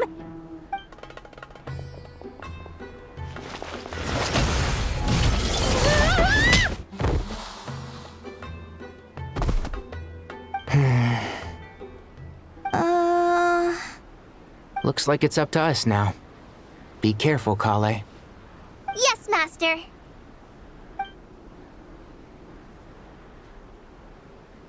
What happened? How did I pass out? Never mind. Lumpy, it's time for revenge. You know, this reminds me of when you first arrived in Nvidia Forest. You were trying to help a child retrieve a lost toy when you stumbled upon Spino Crocodile territory by mistake. Yeah, I remember. Our first time fighting side by side. Fighting side by side? I seem to recall swooping in to rescue you with a team of forest rangers. Please stop. There's too many of them! I can't believe I used 12 rare items in one battle. Ugh. I shudder to think how this is going to affect this month's accounts. The sight of that glaring deficit might be more than my poor heart can take. Tighnari, how's the situation on your end? We held the line, though it was a close call. But it looks like they're preparing for another attack. Has something happened? They've breached our defenses in the south. The Jinn are pouring in. We're moving the villagers to the north as we speak. We're hemmed in. This is getting precarious. Our margin for error just got a lot smaller. That's why we wanted to confirm your status. We need to consider our next move carefully. Bad news! Another line of defense has been breached. Kale, go with them and assess the situation. Dory and I will hold the line here. But Master! Even with 3 of us, we barely managed to. This is not a discussion, Kale. Don't worry about us. She clearly still has plenty of tricks left up her sleeve. Wait, you can't pin all your hopes on me! Oh, great. I've almost run out of the things I brought with me, and the rest is back at the caravan. I should be able to hold out for a little longer, but still... Master! Need any help? Huh? What is it, Kale? If things continue like this, it won't be long before Aru village is overrun by Jinn, and the sandstorms are sure to follow in their wake. I do have a plan, but I can't guarantee it will work. I don't care, whoever you are. Please just help us. The only one who can help is you. I am merely here to guide you along the correct path. I am a spirit created at the beginning. I am a flickering illusion. I am the shimmering light that flows from the eyes of the Creator. What do you mean? It doesn't matter. You don't need to understand it. Just repeat after me, one line at a time. Watch out! Jinn incoming! I am a spirit created at the beginning. Here goes nothing! I am a spirit created at the beginning.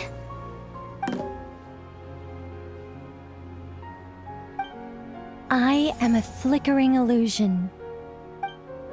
I am a flickering illusion. What's wrong, Plumpy? I've never seen you so agitated before. But how do you... Do you know what Kale is reciting? I am the shimmering light that flows from the eyes of the Creator.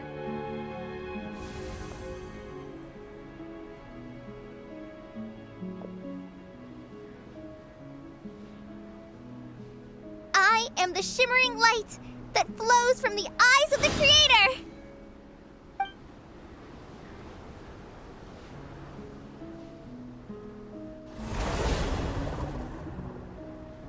It's a song composed by the goddess of flowers, but very few records of it remain, even in historical texts.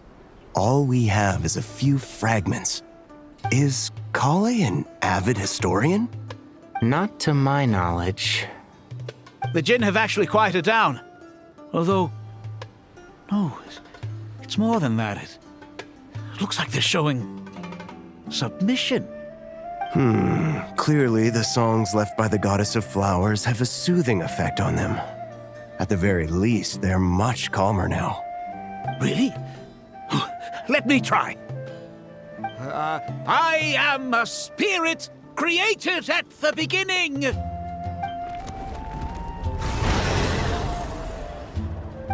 Don't stay away! I'll stop! I'll stop! It seems like the song only works when Kale recites it. But why? Kale.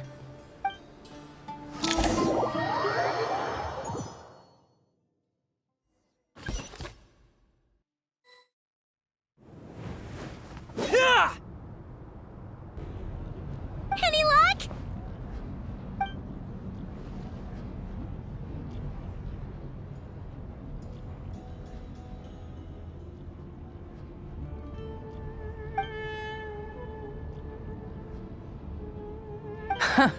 When I heard that loud rumbling in the distance, I thought the shifting sands had bust open the gates to some ancient treasure vault. Turns out it was just you guys. Huh? Wait, that sounds like... It's been a long while. Did you miss me? Jet! Ben! Let's save the catching up for later.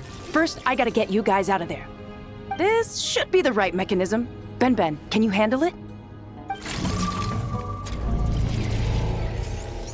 There we go. Come on, let's leave this place.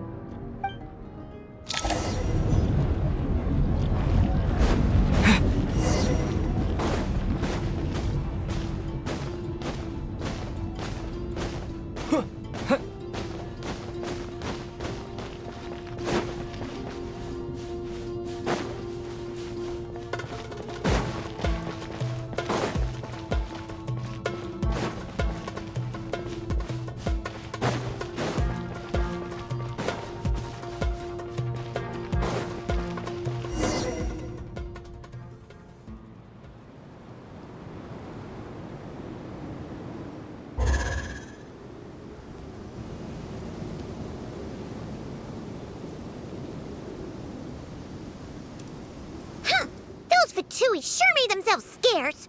It's like they were never here. The Fatui? They came to the desert again? Yep. No idea what they're planning this time. They were being very coy about it. How have you been, Jet? Well, since we last met, I've started my own band of mercs. We've actually made quite a name for ourselves. Oh, yeah.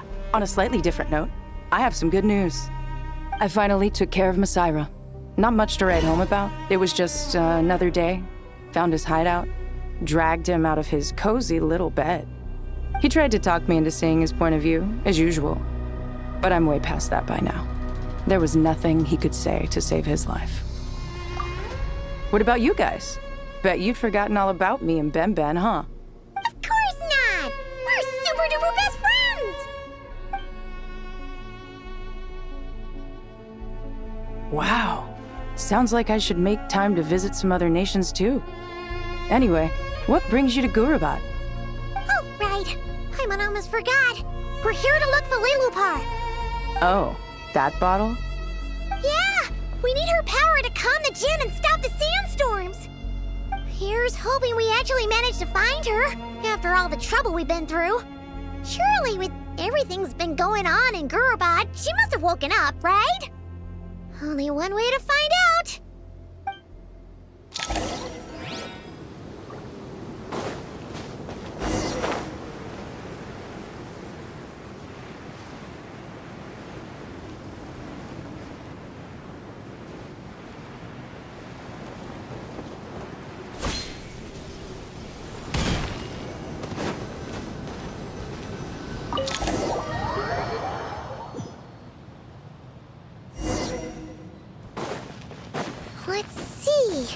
She should be around here somewhere. Aha!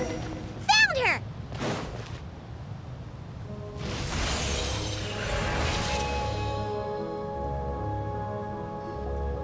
Lillipar!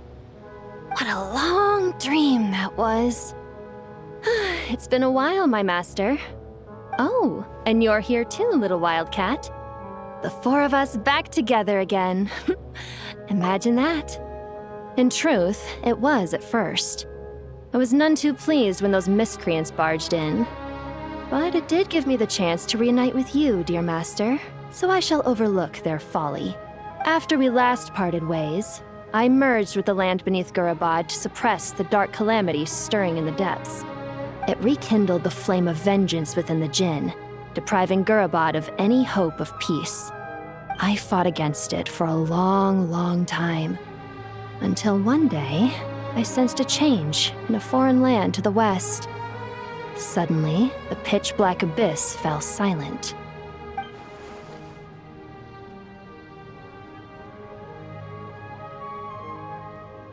Once satisfied that that dark power could no longer bewitch the Jinn, I too fell into a deep slumber, from which I have only now awoken. Why have you returned to GIGABYTE, my master? And why is my sand-swept homeland in disarray once more?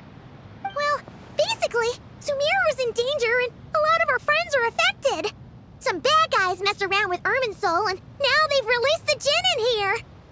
We managed to chase off the culprits, but we have no idea how to seal this place back up and stop the sandstorms.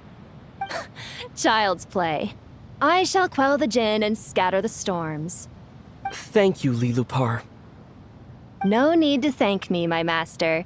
I have granted many wishes in my time, and this was the most trivial of them all.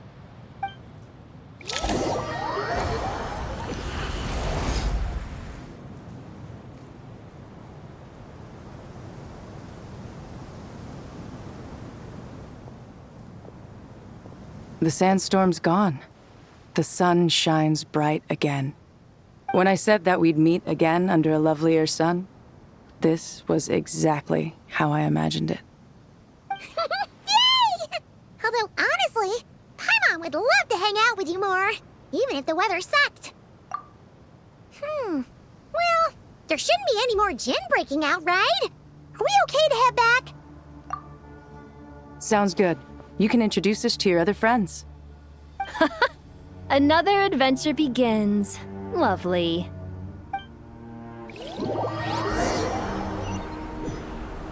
The storms have stopped! We should be able to get to the Temple of Silence without any problems now. Time to regroup!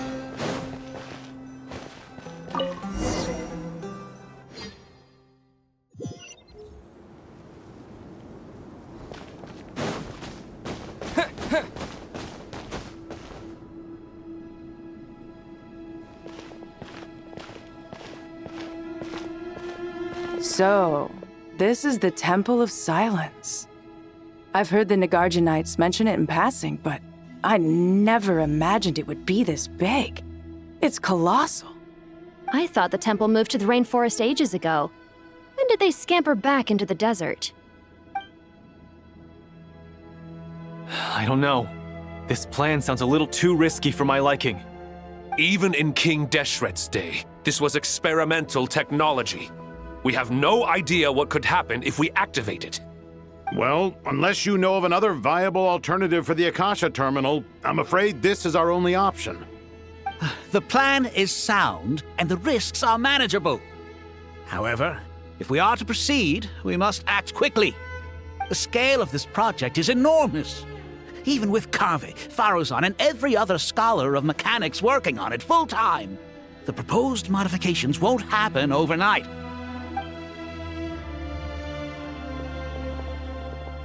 You're back. Everything all right? And who are they? Friends of yours? Pretty much everyone in the Temple of Silence is. This guy's Kaveh, and the one next to him is Alhaitham. Hello, I'm Jet, and this is Lillipar. Oh, a famous name from the history books. Pleased to meet you. A friend of a friend is a friend of mine, as they say. Who's they? Huh? Do people not say that? Not in the desert. Friends you can trust, but friends of friends? Gotta keep an eye on them. Still, I do trust the Traveler's judgment.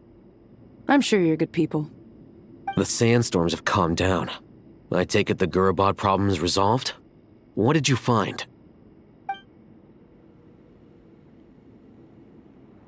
And after getting all smarmy with us, he trapped us there. Luckily, Jet used the mechanism outside to free us, and then we got Lilupar to put a stop to the chaos. Wow. Thanks for being there to help them. So, this mystery man openly admitted that he was merely a Harbinger subordinate. Yeah? Is there something weird about that?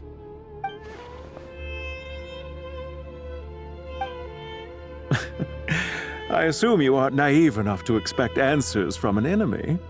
Well deduced. Our commander, Dottore, died in Nordcry.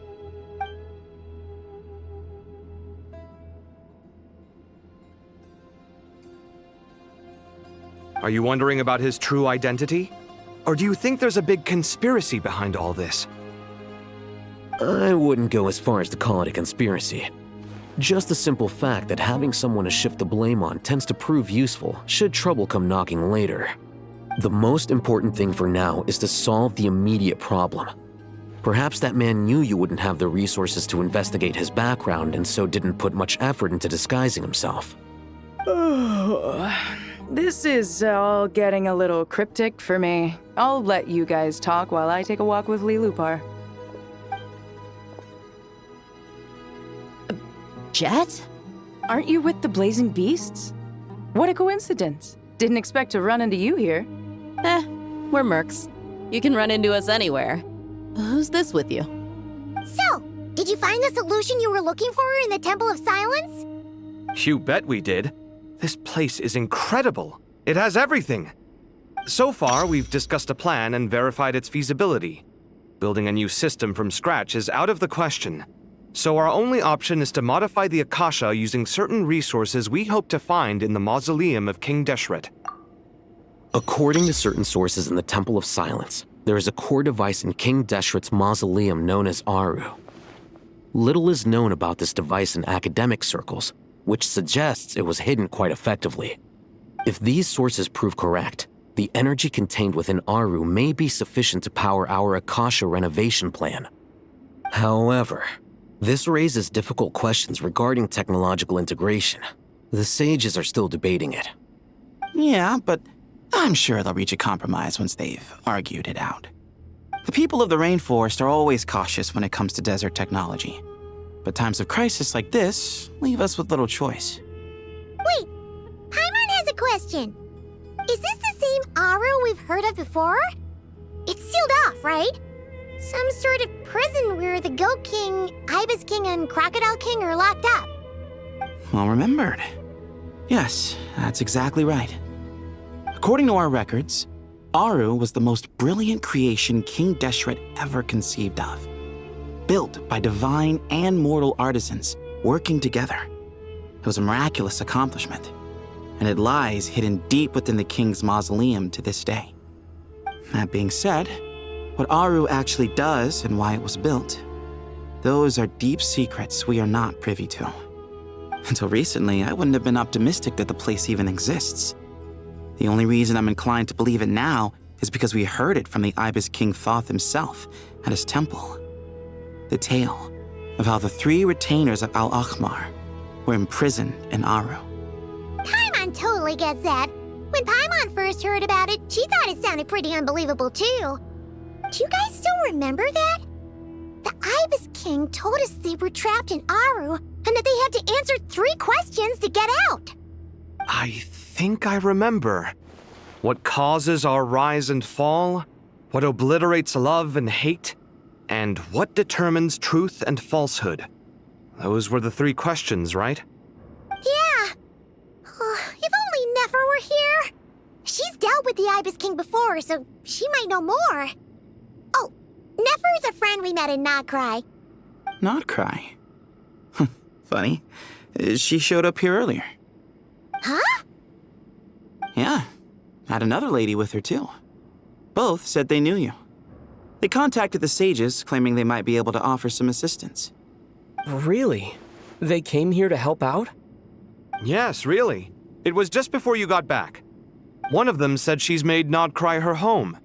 If she's the person you were talking about, then... Looks like betting on Aru was the right choice. See? They're right over there. Nicole! Never! Why, hello! We're here to help.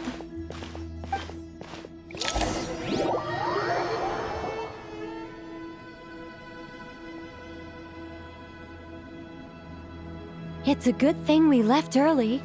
We almost got locked out. Locked out? What do you mean? Oh, you haven't heard? An invisible barrier has appeared around Sumeru's borders, cutting off all travel in and out. No one can leave and no one can enter. Sumeru has become a lonely island. Are the Fatui behind this too? Actually, no. This has nothing to do with them.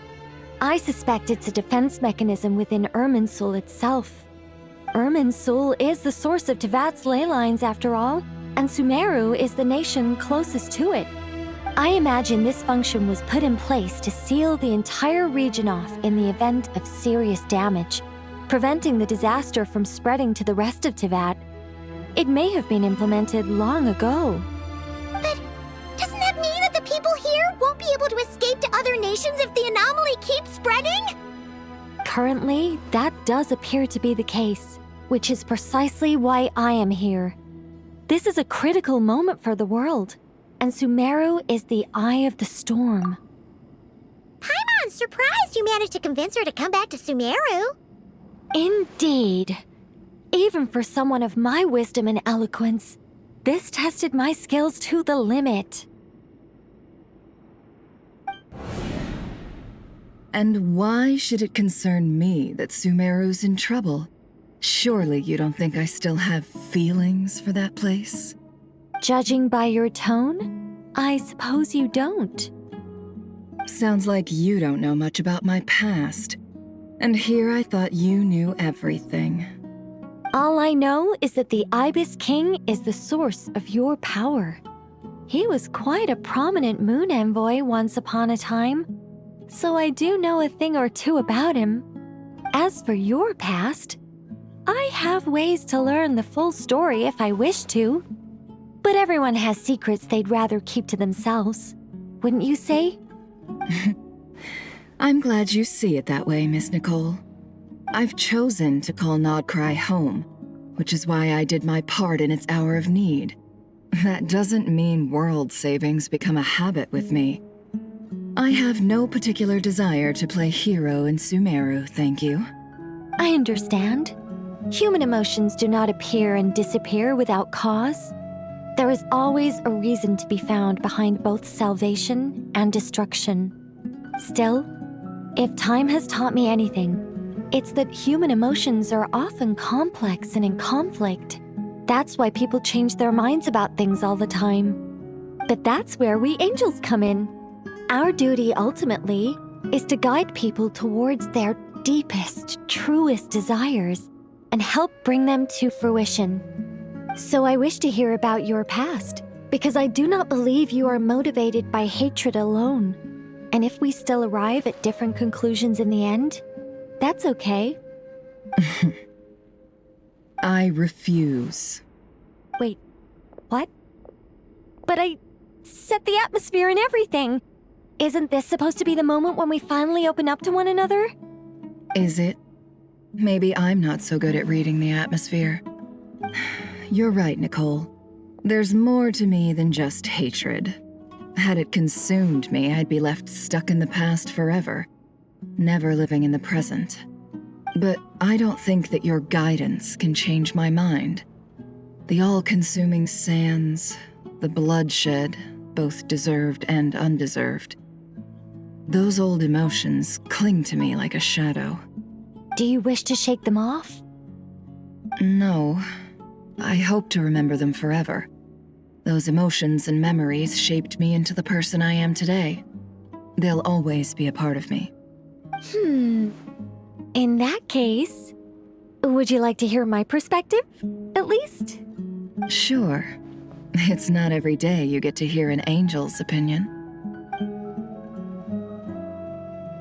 A long, long time ago, when the angels still walked freely upon the earth, I found life tedious. Monotonous work, lukewarm relationships. Things weren't nearly as interesting as they are now. And yet, since the angels' demise, I have found myself missing those days on more than one occasion. Human emotions are often attached to a person, a place, or an object. When those things are gone, the memories quickly fade, and the emotions slip away along with them. If Sumeru were destroyed, both rainforest and desert would be no more. With the object of your hatred wiped from existence, it would not take long for the memories buried deep in your heart to slowly fade. Both love and hate are intense emotions, but they are nothing compared to the void left behind when they disappear. Most sophisticated, Miss Nicole. But anyone focused on the future could only ever applaud the destruction of the things they hate. Still, I'm a special case. Someone once told me that human memory is more selective than a Mora-hungry merchant choosing between customers. We all need a reality check once in a while, so we don't forget the truth. As much as I dislike Sumeru, this is no way for it to perish. All right, you win. I'll help you out a little, but I won't work for free. How much will you need? You're not gonna milk this for all it's worth, are you? What do you think? I'll be upfront with you. I don't have much more on me. If that's what you need, I could borrow some from Alice. Or perhaps I could pay in sculptures. The ones I carve are actually worth quite a lot. Just cover my travel expenses. Huh? Is that all? That's all. Given all the people I owe favors to, I can just about justify a trip to Sumeru. Yehoda! Here, boss! What do you need? I'm going back to Sumeru for a while. While I'm away, you'll be in charge of the curatorium. Me? I'm in charge? Whoa! Don't worry, boss. You can count on me! And that was how the ingenious Angel Nicole brought you the perfect person for the job in your hour of need. Hip hip hooray! That was far more detailed than necessary. Not lacking in embellishment either. I never thought I'd return. Especially not the desert. But life doesn't always go as planned, I suppose. What's Candace up to? I don't think I've seen her yet. She's still taking care of things in our village. Should be joining us before too long.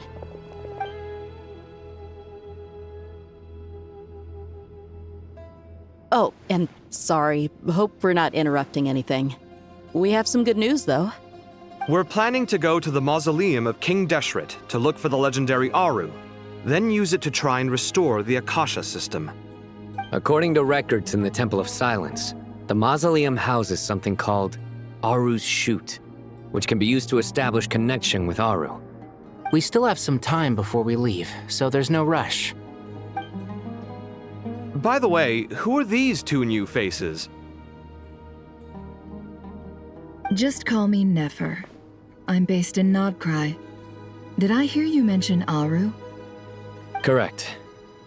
Well, I happen to have a connection with one of the 3 retainers imprisoned inside, the Ibis King.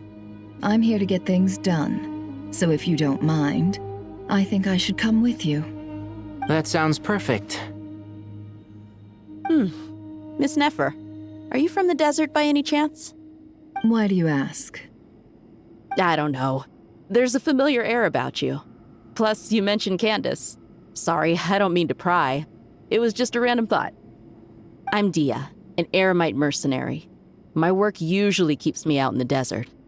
I'm on good terms with Dory, and she's mentioned you all before. It's nice to finally put faces to the names. However, my associate here is probably less well acquainted with you.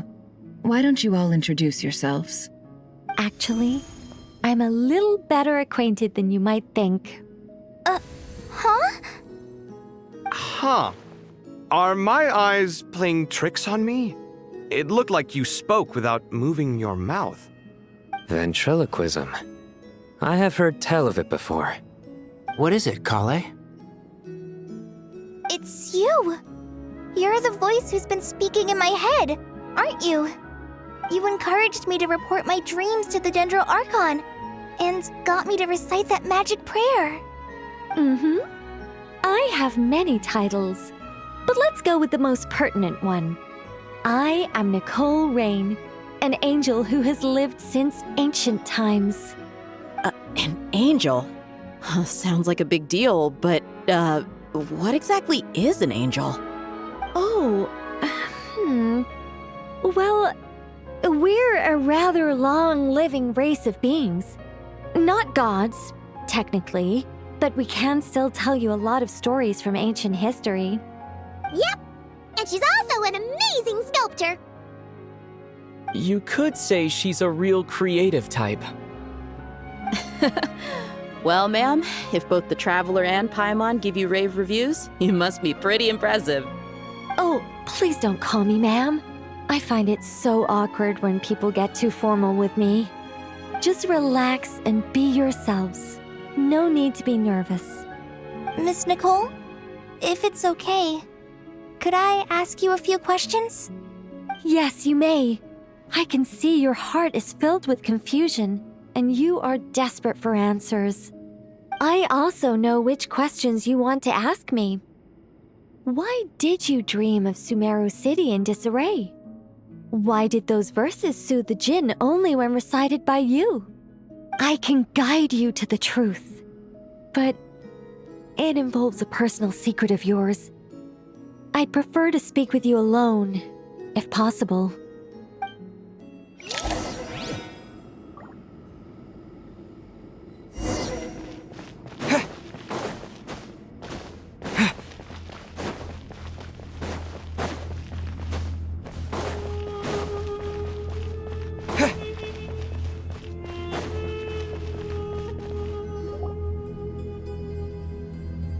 I thought we were going to speak alone.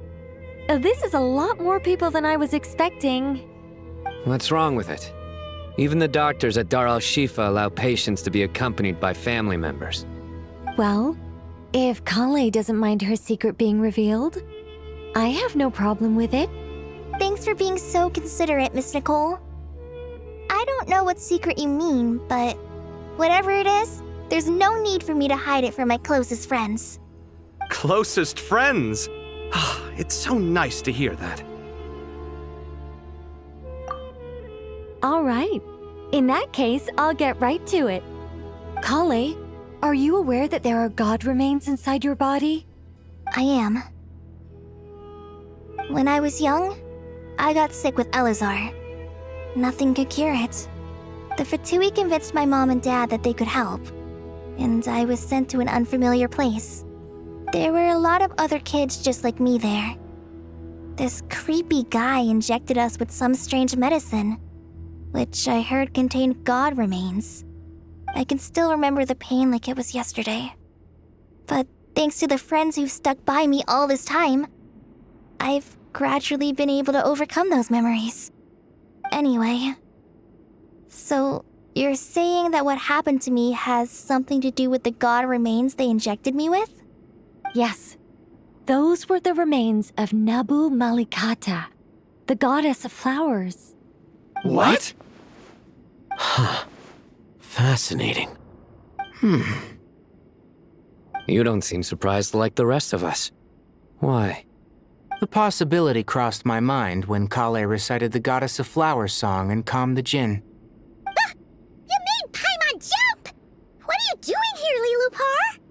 I was merely passing through when I heard the name of the goddess of flowers. Be assured that I share your surprise. You, with the hat. Are you certain? I sense no trace of the Lord of Flowers within her. Well, it is a very small fragment. Unless special methods are used to manifest its power, even her closest acquaintances would find it near impossible to detect. After the goddess passed away, her remains were scattered across the desert. King Deshret gathered all the pieces he could find and buried them in the eternal oasis. But some fragments remained unaccounted for. Eventually, the Fatui must have found a way to track some of them down. Presumably for use in some experiment. It's not an uncommon occurrence. You're more shaken than I thought. In one sense, you've been extraordinarily lucky. So many people who yearn for this kind of power never attain it, yet you have coexisted with her all this time without even realizing it. I don't know what to say. I'm glad that I could help everyone with this power, really. But knowing that a fragment of the Goddess of Flowers is inside my body is... it's a strange feeling. Well, people value their autonomy very highly. Even a well-intentioned intruder can shake one's sense of self. I understand how you feel, Kale. But once you get used to it, you'll find it's nothing to be concerned about. Huh. I guess you, of all people, have a good reason to speak on this. 2 good reasons, in fact. Incidentally, 3 is the maximum number of Hermanubis's Ba fragments that I could bear. Let me guess. Because 2's company, but 3's a crowd? Thanks for helping to explain the joke, Tighnari. Not my intention. Goddess preserve me. I should take my leave. This boy in his wolf's head hat speaks much too differently from the Hermanubis I remember. Kale, all I'm trying to say is, no matter how many Hermanubis fragments there are within me, you wouldn't think of me as Hermanubis. In the same way, you are simply you. Yeah, I know what you mean. So about that dream I had, was it a warning from the Goddess of Flowers? Yes. Just like me, she was an angel created by the primordial humans, born with the instinct to guide living beings. Though her body and soul have perished, her essence retains its natural instincts. Even her smallest remaining fragments would do their utmost to send you that warning. The Mother of Dreams? Lord of Flowers and Oases? She must have had a premonition. That is why she gave that dream to you. We won't let our efforts go to waste.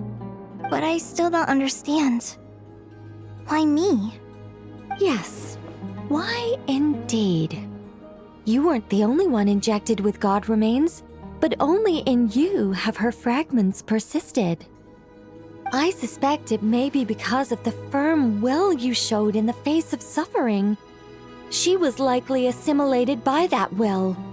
Of course, this doesn't mean you have to shoulder any extra responsibility. As this young man said, you are who you are, and that will not change.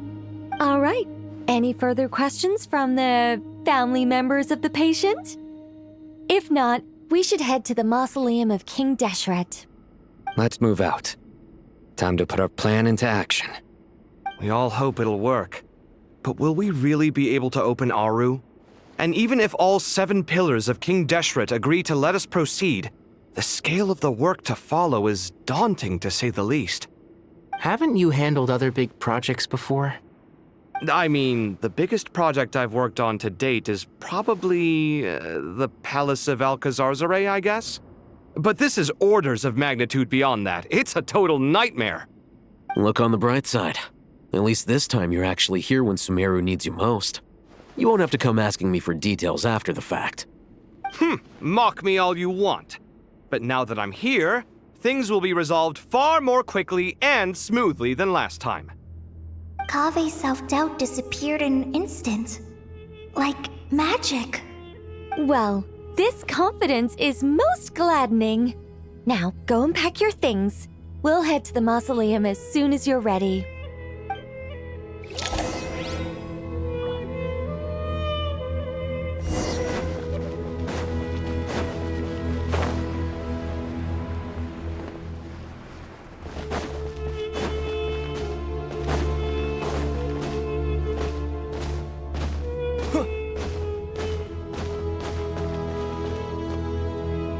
Oh, Miss Nicole.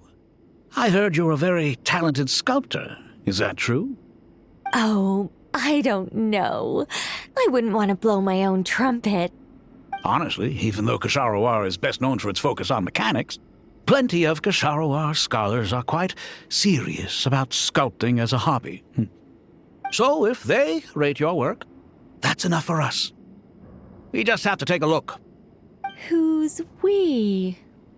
Myself and a few other scholars. Kashif, Daneshvar, come take a look. Oh, well, if you insist, I suppose there's no harm in showing you.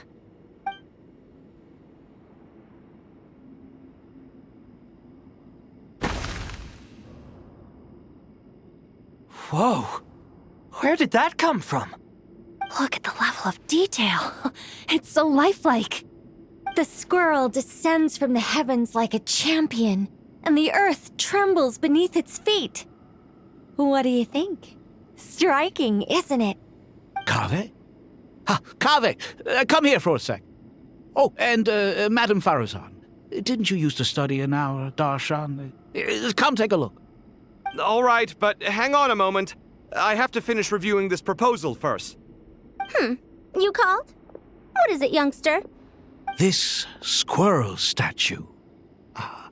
Isn't it cute? Oh, a squirrel. I wouldn't say cute per se. The realism is what stands out to me. Were you trying to carve a statue of a hero, young lady? Oh, a hero? I suppose so. Actually, I didn't really have a specific theme in mind. I just started working on it, and this is how it turned out. I see.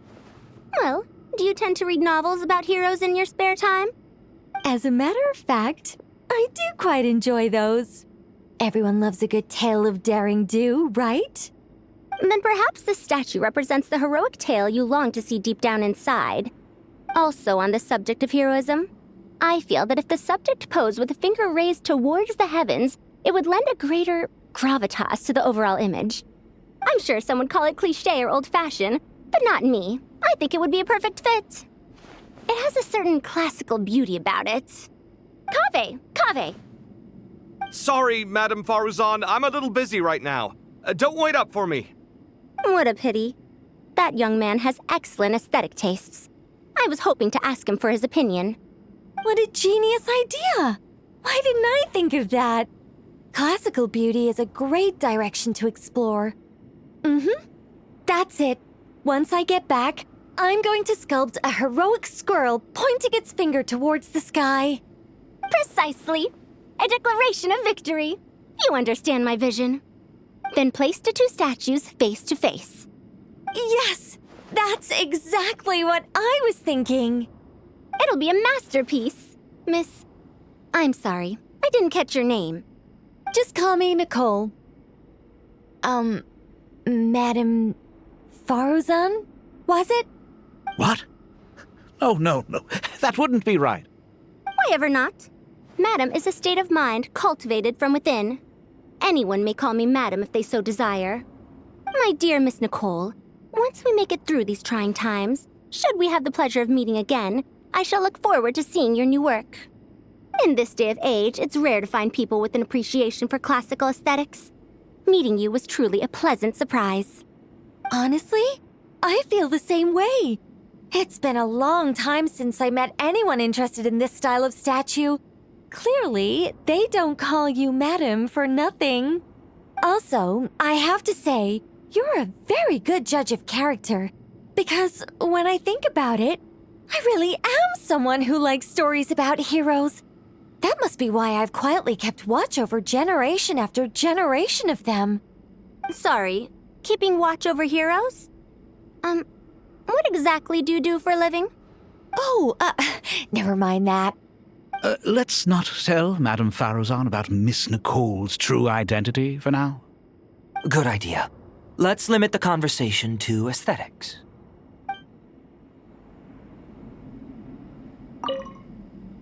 Let's not tell Madame... Good idea.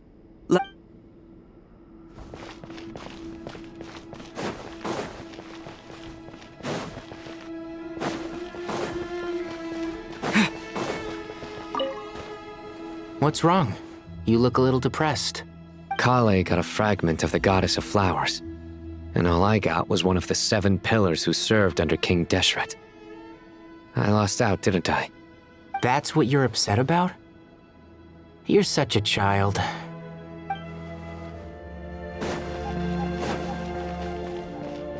Good to finally meet you in the flesh. It's a little surreal seeing you here after exchanging letters for so long. In my head, the boss of the Curatorium of Secrets didn't look so young. Sounds like you have some history then? Any budding mercenary group needs a steady supply of intel. They, in turn, can prove an exceptional source of the same. The Curatorium of Secrets is happy to cooperate with friends from all over the world. If you're interested, you'd be very welcome to join our network too, Miss Dia. Can't say no to a solid partnership, especially out here in the desert. Having intel can mean the difference between life and death. But cooperation's built on mutual trust, and there isn't much contact between the desert and Nodcry. So I'm guessing you reached out to Jet first, Miss Nefer? What's behind your interest in the desert? Nostalgia? Or is there someone you're looking to take care of? Let's put all our cards on the table first. Things will go more smoothly that way. I like your style, Flame Mane. Actually, I had this same discussion with Jet before we started working together. To be clear, I have no intention of using you for any ulterior motives. And I have no enemies in the desert as things stand now. Were that to change, I wouldn't drag outsiders into a conflict that doesn't concern them. There's no point in doing certain things if you don't do them yourself. Wouldn't you agree? Well said. Taking responsibility for one's own affairs is the way of the desert folk. Huh. It's like you're one of us. You sure that's a compliment? Absolutely. I'll take it. Perhaps we can discuss our cooperation in more detail now? Sure. I love working with no-nonsense people. And you certainly fit that description. I look forward to a fruitful partnership. As do I, my friends.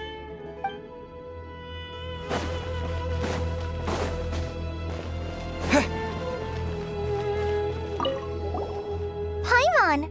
Thanks again for your notes. I'm done copying them, so here you go. You're welcome. Just let Paimon know if you ever need help again.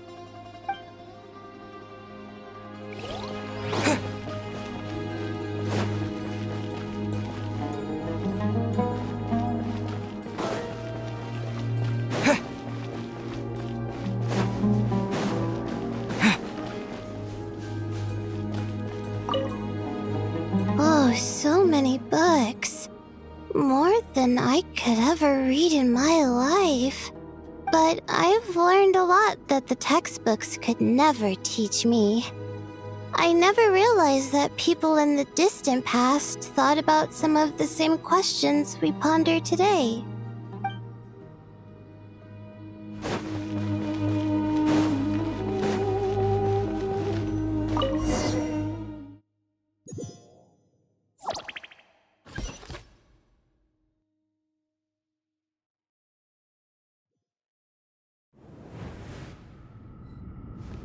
I hope everyone's ready. We'll be arriving at our destination very shortly.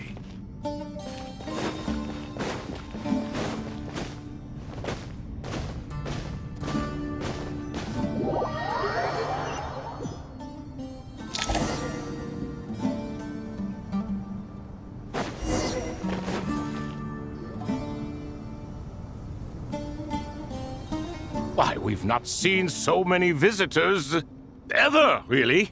What is this place now, a tourist attraction? Closer inspection reveals many familiar faces. To what do we dusty old fellows owe the honor? Surely you're not just here to chat. You surmise correctly. We are here to carry out a rather enormous project. Ho, enormous, you say? How large, then? Larger than the gaping void in our lives? Why, you've even put a smile on Goatee and Crocco's faces. All this activity is making for quite the special day.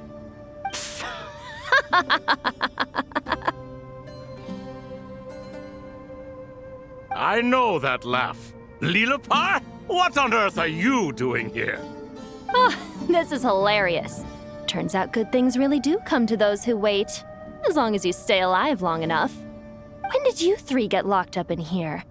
And still you act all high and mighty, putting on a show for the younglings. Truly hysterical. Why, you... Yes, I know. No need to shout. You're right, Lilipar. Goatee, Crocco, and I all have the same problem. But didn't King Deshret seal you away? How did you break free, and how did you get in here? Who knows? Perhaps you can ask my master one day, should you ever get the chance. Behold, the executioners of old. Some have turned into fragments residing in human bodies, and others are imprisoned eternally, leaving not a single shard behind. It's almost tragic, watching lowly prisoners like you act all self-important. Curiosity gnaws at you, doesn't it? Your interest in the outside world threatens to burst you at the seams. Turf. I'm starting to take a liking to this magic bottle lady. Time is of the essence. Let's get down to business. We come to you, O three ancient lords, to request your assistance on behalf of the Academia. If we can help you regain your freedom, then please consider lending us your aid. As for precisely what we need your help with, it's a long story. So, to demonstrate our sincerity, we are prepared to first resolve the problems that plague the three of you. All right, stop arguing, Crocco. And Goatee, don't you start. What's the harm in letting her speak? It's not worth getting so angry about. Forget about her. The three questions are the crucial thing here. But do you really have a way to answer them? You once answered the final question, Nefer, but the seal did not open. Unless, with the passage of time, you have found a new answer? You could say so. When you first asked me what determines truth and falsehood, my answer was a liar's soul. Liars are the best at seeing through the falsehoods of the world. But if you want them to tell you the truth, you have to reach their soul. I think that makes sense. I found it quite compelling myself, and I told Nefer so. Unfortunately, it brought us no closer to liberation. Well, that's simply because it was my answer, not the one King Deshret was looking for. Can you guess which answer Al-Ahmar wanted then? Time. And that's not only the answer to the final question, it's the answer to all three of them. All things wax and wane with the passage of time. Love and hate eventually fade into nothing. Current affairs are always fraught with conflict and controversy. Only time can distinguish between right and wrong. You once described King Deshret as a proud man. I'd say that the prouder someone is, the more inclined they are to believe that only time is qualified to be their judge. Time. Well. Indeed. Perhaps in building Aru, our king was in fact attempting to reverse time, to bring love and hate, right and wrong, the rise and fall of all things back to their point of origin.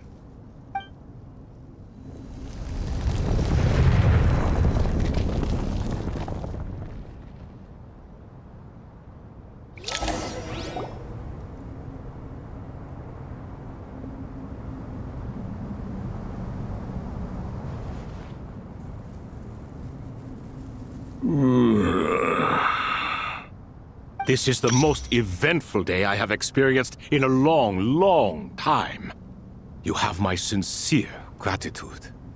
Are those 3 of the 7 pillars? Turns out the statues were quite faithful to the source. You 3 seem to be in good spirits. Prison can help a person grow and learn to cherish what they have. Nevertheless, after everything you've done for me, I sincerely hope you never have to experience it for yourself. Hello, Nefer.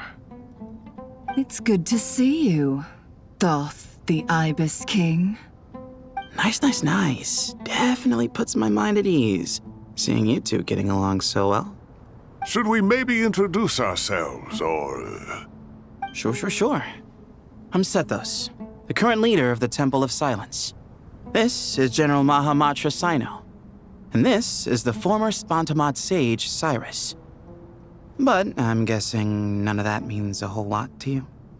Everything is equally new to us, in truth. We've been gone from this mortal world for longer than you can imagine. Let's hold off on the introductions for now. We can always ask Nefer about you later. It'll give me something to talk about with my chosen disciple. You're like a helpless parrot. Gods and people of yore are not necessarily welcome in today's world. Self-awareness is one of my finest qualities. I thought I ought to share its fruits with you 2.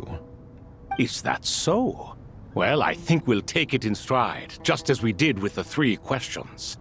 Let's not forget, it was my persistence that won you both your freedom.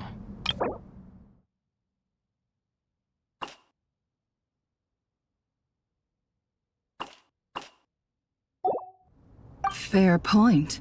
I have to applaud your persistence. And I must praise you for your wisdom. Now, state your wishes, young ones.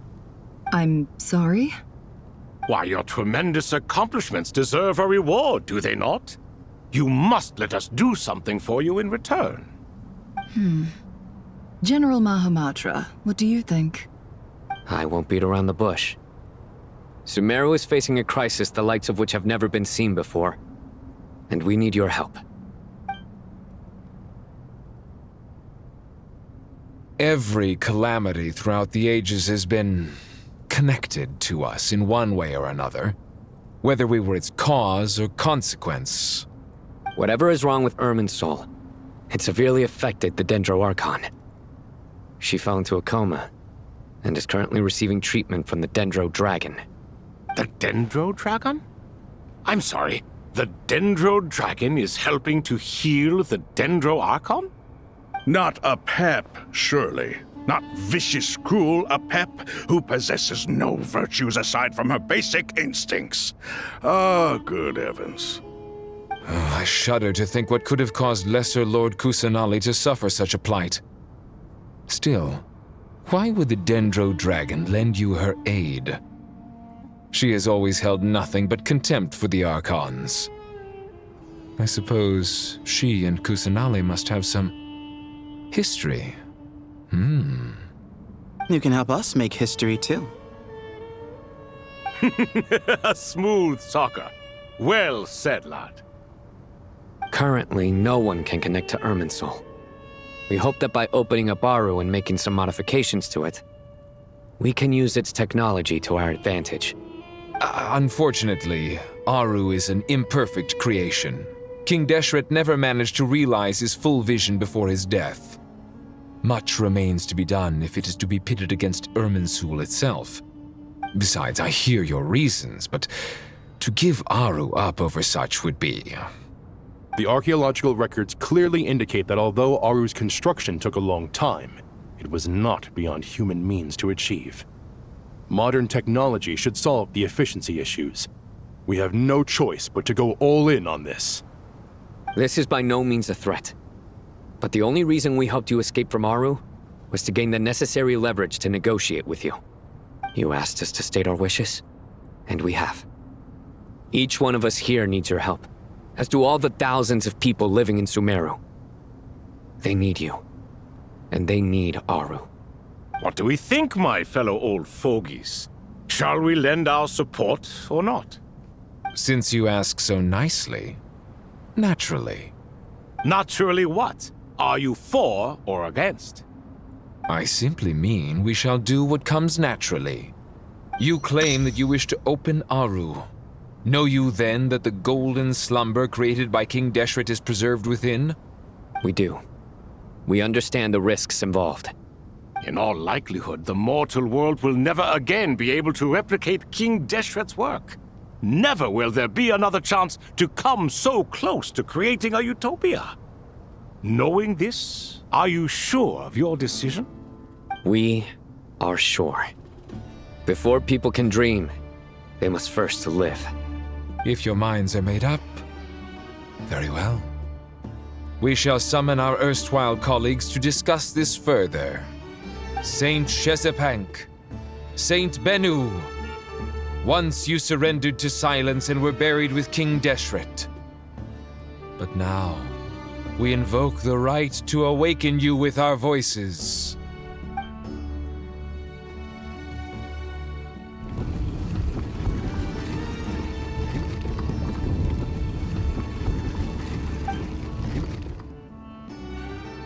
Saint Bennu, responding to your call.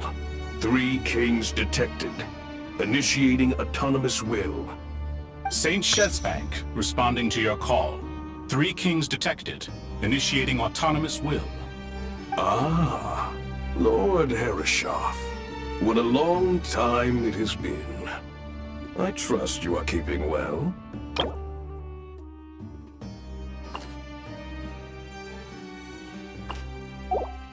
Then your trust in my well-being has long outlived your physical body. You have always opened with that same phrase, in life, death, and now even beyond. Al-Akhmar is long gone. What is the reason for this meeting? You're awake? Good. We are voting on whether to give the people of present-day Sumeru access to Aru and permit them to perform technological renovations. You have the right to support or oppose the motion. Aru is the pride of Al-Akhmar. Opening Aru requires the unanimous consent of the 7 pillars. I hope you have a convincing reason to present to us. Sumeru is currently in the midst of a major calamity. Let us not forget that while Al-Akhmar was a stern ruler, he was also a teacher of wisdom. A god without his people shall cease to exist, and King Deshret's greatest wish was to provide protection for his people. Let us then honor our God King's wishes as we consider our decision. I do not mean to mock these proceedings, but what is the point of a unanimous vote when we know that the last of the 7 pillars, the Dendro Dragon Apep, will never communicate with us? This will no doubt surprise your mechanical mind, and I have no intention of trying to persuade you it is true. But Apep is, in fact, healing the Dendro Archon as we speak. Huh? Can someone attest to this? Do we have any proof? I ask the 3 kings. Can any of you vouch for the truth of this claim? Naturally, the Ibis King, Thoth. What? It was Thoth's disciples who revealed the truth to us. We need not debate its veracity. Simply let Thoth bear accountability. That way the rest of us may have a clear conscience. Herreshoff, you diabolical fiend! I awakened our former colleagues for you, supported your opinion, and backed your decision. What sort of fiend would do that? I miss the days when Hermanubis was still around. At times like this, he would offer to take accountability. What are you trying to say? Is my word worth less to you than Hermanubis's? Hypocrite though you are, Lord Thoth, you are humorous in equal measure. How could we bear not to associate with a character such as you? I, Saint Shezpank, approve the Goat King's proposal. Since King Deshret is no more, we shall receive no reprimand for acting beyond our remit. Nevertheless, I sincerely hope that those before us understand the significance of what they intend to do. Remember, The moment that Aru is liberated, the myriad souls residing within the golden slumber will return to the ley lines. And once the ley lines flow again, these souls shall in turn be received by Irminsul. To take this step is to bring the perfect afterlife created by our king to a permanent end. We understand that well, and we have decided to proceed regardless. Furthermore, the contemporary human perspective would contend that confining souls in this way is no act of benevolence. The deceased have a right to rest in peace. King Deshret's creation is clearly a place of rest and peace. It is just that many do not see it this way.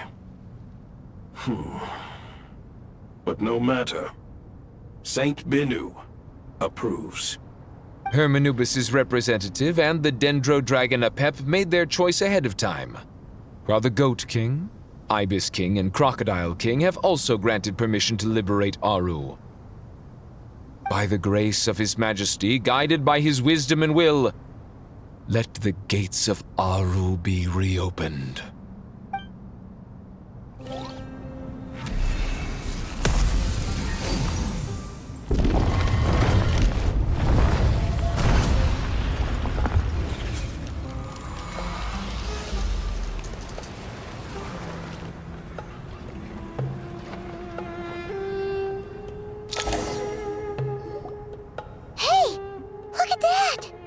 What's this? Are we under attack? No. Wait, it's...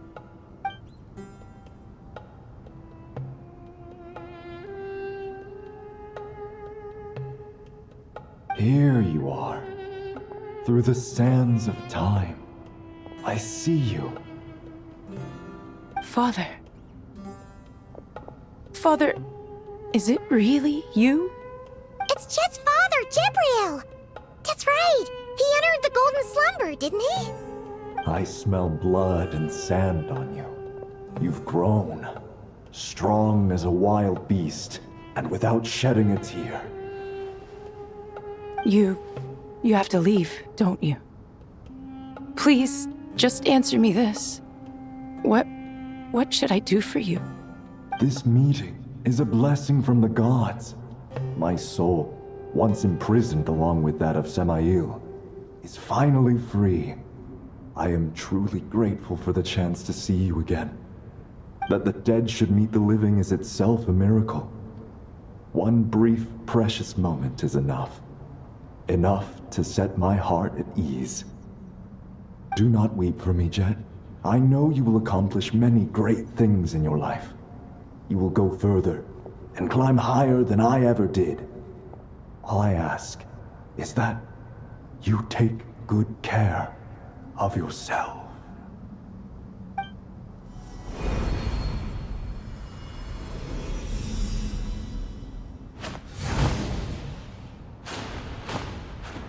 Father!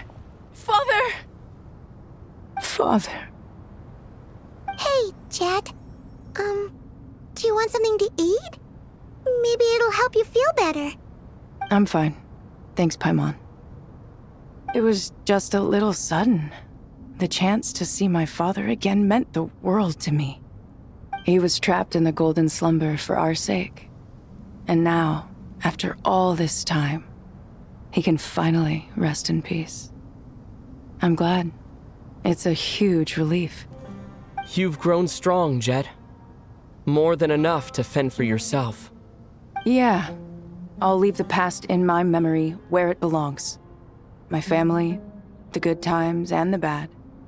Goodbye, Father.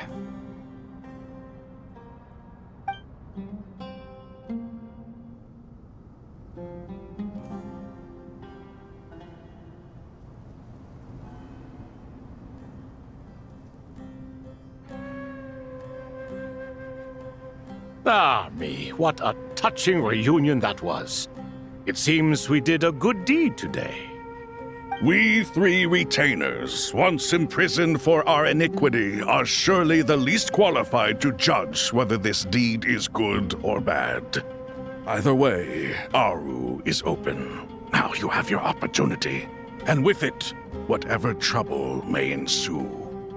Although Aru was created by a god, human craftsmanship was nevertheless required to build the gate that connects it to this world. Perhaps the relationship between gods and humanity follows a similar principle. As for your proposed renovations, we cannot determine which functions to keep or discard. Proceed as you see fit, but please entrust the task to your most accomplished scholars, or Bennu will be most displeased. It matters not. The Ibis King shall be accountable if any problems arise. Ibis, you chose to take on disciples, and so it follows that you must accept the risks of associating with humans. If I'd known you'd be like this, I would have locked all of you away in Aru, never to leave again for all eternity. All of us? What does this have to do with me? Vilify me no further. Scholars, since you have liberated Aru, allow me to present you with a gift. Using Aru's power, we shall install a defense mechanism at our king's mausoleum. You must be guarded even against Irminsul itself. This shall afford you some convenience. Unseen and unheard. From this moment forth, none may by sight or hearing perceive anything said or done within the mausoleum. Amazing. And all this is achieved just with the power of Aru? With technology from the heavens, the possibilities are endless. Just because King Deshret did not use it for this purpose does not mean that it cannot be done. So, marvel away. This is the reward you have earned. All right. Well, that resolves the issue of confidentiality. What about the technical side? Do we have the manpower? Why, yes. I've already contacted them. They'll be here soon.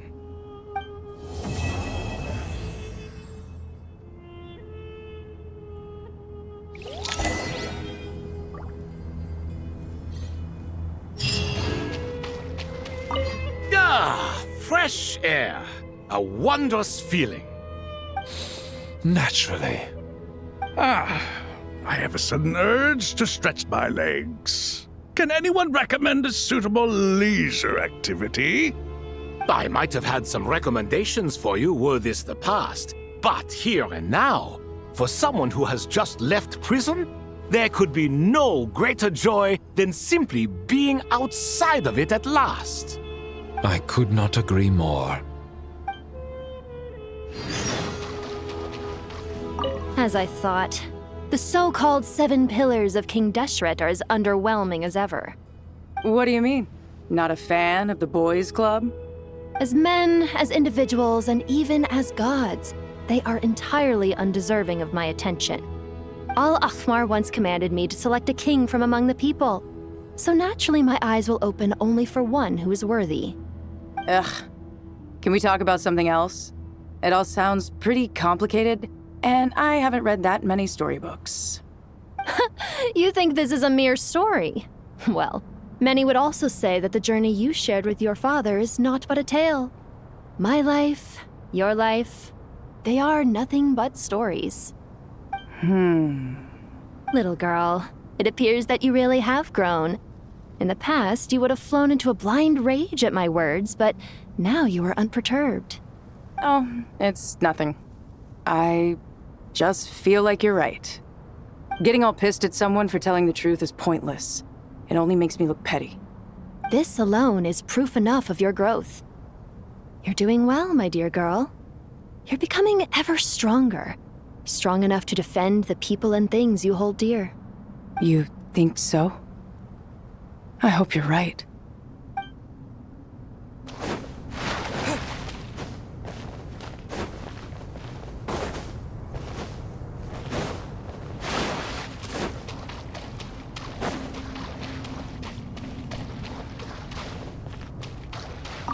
You must be Sethos, the successor to the Temple of Silence. Hello. Yep, that's me. Nefer, right? That's what I heard the others calling you. Judging by your outfit, I'm guessing you come from the desert too? That's right. Started off in the desert, went to the rainforest, Then went from there to Nodcry, where I work as an intel broker. Huh. Well, this is interesting. You don't seem to talk about yourself all that much. Yet here you are, volunteering your life story to me. However abridged. Maybe I'm looking to make some new friends. I like making friends too. I'm easier to talk to than Cyno and a little more streetwise than Tighnari. Which is why you came over this way, giving me the chance to strike up a conversation with you. Was I that obvious? I think you did fine. You were mindful of my attitude and hoped to lure me in through sentiment. Lure you in isn't exactly how I'd put it. I see it more as an invitation. An invitation to what? To put down your luggage. Lay down your burdens. To return to your homeland. And be truly welcome in the place you once felt so estranged from. You're a more interesting heir to Bamun than I was expecting. Since you're familiar with my grandfather, I'll assume you're aware of our situation. I'd like to make friends with you. And I think you'd be a great asset to us. Not to mention the power you and I both hold. Originally belonged to the same organization. Aha, there we go. Now we're getting somewhere.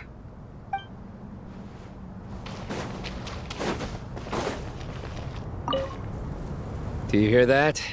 Sounds like your teacher is scolding mine. Huh. Classic. Did you see her? She's a former Vahumana student who dropped out of the academia and went to Nodcry to work as an intel broker. There's more to her than meets the eye. How can you tell? Do the Matra have information on her? Some, but nothing telling. I'm basing it on the fact that she seems to be an expert liar. She can fool many with her words. A sixth sense for liars after investigating so many of them, I take it? Yep. What about you? What do you make of her? A little earlier, in the corner, I noticed she gave some supplies to Jet and had her deliver them to the main group. She's meticulous and highly observant. Besides, what was it you said? Making it to the top is no easy feat in any profession. Anyone who's at the top of their game has to have some sort of edge over others. It's true, but she's not the only one at the top of her game. I also am, and so are you. Sure, but what's to guarantee she won't overhear us talking about her? Don't worry, I have my methods. Sethos is distracting her. Ah, I see.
You must be the ones tasked by the Academia with renovating Aru? That's right. Good afternoon. I'm Kaveh, and these two are Termezi and Naisaburi. Hey, I'll hate them! Come and introduce yourself! We've met before. This is Thoth, the Ibis King, and everyone knows these two. Afternoon, gentlemen. I've only ever seen these two in murals. Ah, the paintings in the temple. They show us chatting, playing cards, playing chess. Precisely the activities we most enjoy, funnily enough. No, only you enjoy playing chess. We were just humoring you. I wouldn't go that far. Back to the matter at hand. A preliminary assessment by the academia indicates that this project requires expertise in various disciplines, including the deciphering of ancient texts, mechanical engineering, the restoration of ancient ruins, and elemental theory.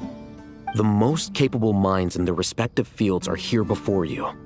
If there are no objections, we'd like to begin our work. The artisans who built Aru for Al-Ahmar gave their very lives to create this splendid work. Follow their example by giving your utmost devotion to this project. I didn't know that. We'll do our best, of course, but we certainly won't be sacrificing our lives. Such brazen words. Humans these days are a far cry from their ancestors. What little respect you show for King Deshret. No, that's not what he meant. Please, don't mind him. He shares your sentiments, just not your, penchant for hyperbole. Assuming that's what you were going for? I just think it's important to manage expectations. Forgive my lack of courtesy, but we simply can't sacrifice our lives to the gods on completion of the project like people in the legends of old. Here's a first draft of the project proposal for your perusal. Please let us know if you have any requests. Normally, I'd have made it look a lot more visually appealing, but we were really pressed for time on this occasion. I hope you'll forgive me if it's a little rough around the edges. Naturally. If my fellow ministers deem this meager display of respect sufficient, I suppose I can consider agreeing to their proposal. Why are you so preoccupied with the ostentatious displays of respect to Al-Ahmar? We should be trying to make things easy for them. You never know. We might have to rely on these young people to look after us in our old age. Exactly. This is Aru's mainframe. Be reminded to use it with great caution. We certainly will. Thank you for your assistance. You may attempt to lay out punishment should you so desire, though I'm afraid it would be futile. You and I both know that certain components of Aru can only be operated by humans. King Deshret always believed in humanity. Still, the reason that Aru's modules are designed that way is not so much because he trusted them, but more because he was wary of you. Is that true? No wonder human artisans helped to build Aru then. He actually required human assistance to create his greatest work. Naturally. Have you noticed that the Goat King keeps giving superficial responses? It's like he's just going through the motions and leaving the real debate to his colleagues. He understands the art of perfunctory speech. That's what earned him his position as the Minister of Ministers. It seems the rumors about King Deshret being a poor judge of character are baseless after all. Excuse me for being blunt, but it sounds suspiciously like you're putting yourself on a pedestal and mocking me. You're mistaken. And while there's nothing strictly wrong with making every conversation about yourself, it's not exactly a positive tendency either. You? Whatever. I knew it'd be like this working with you. All right, let me past. I need to look at this console. It's your job to activate it after all. Let's begin. Everyone, please proceed with the external checks and preparations as per the procedures outlined in the engineering plan.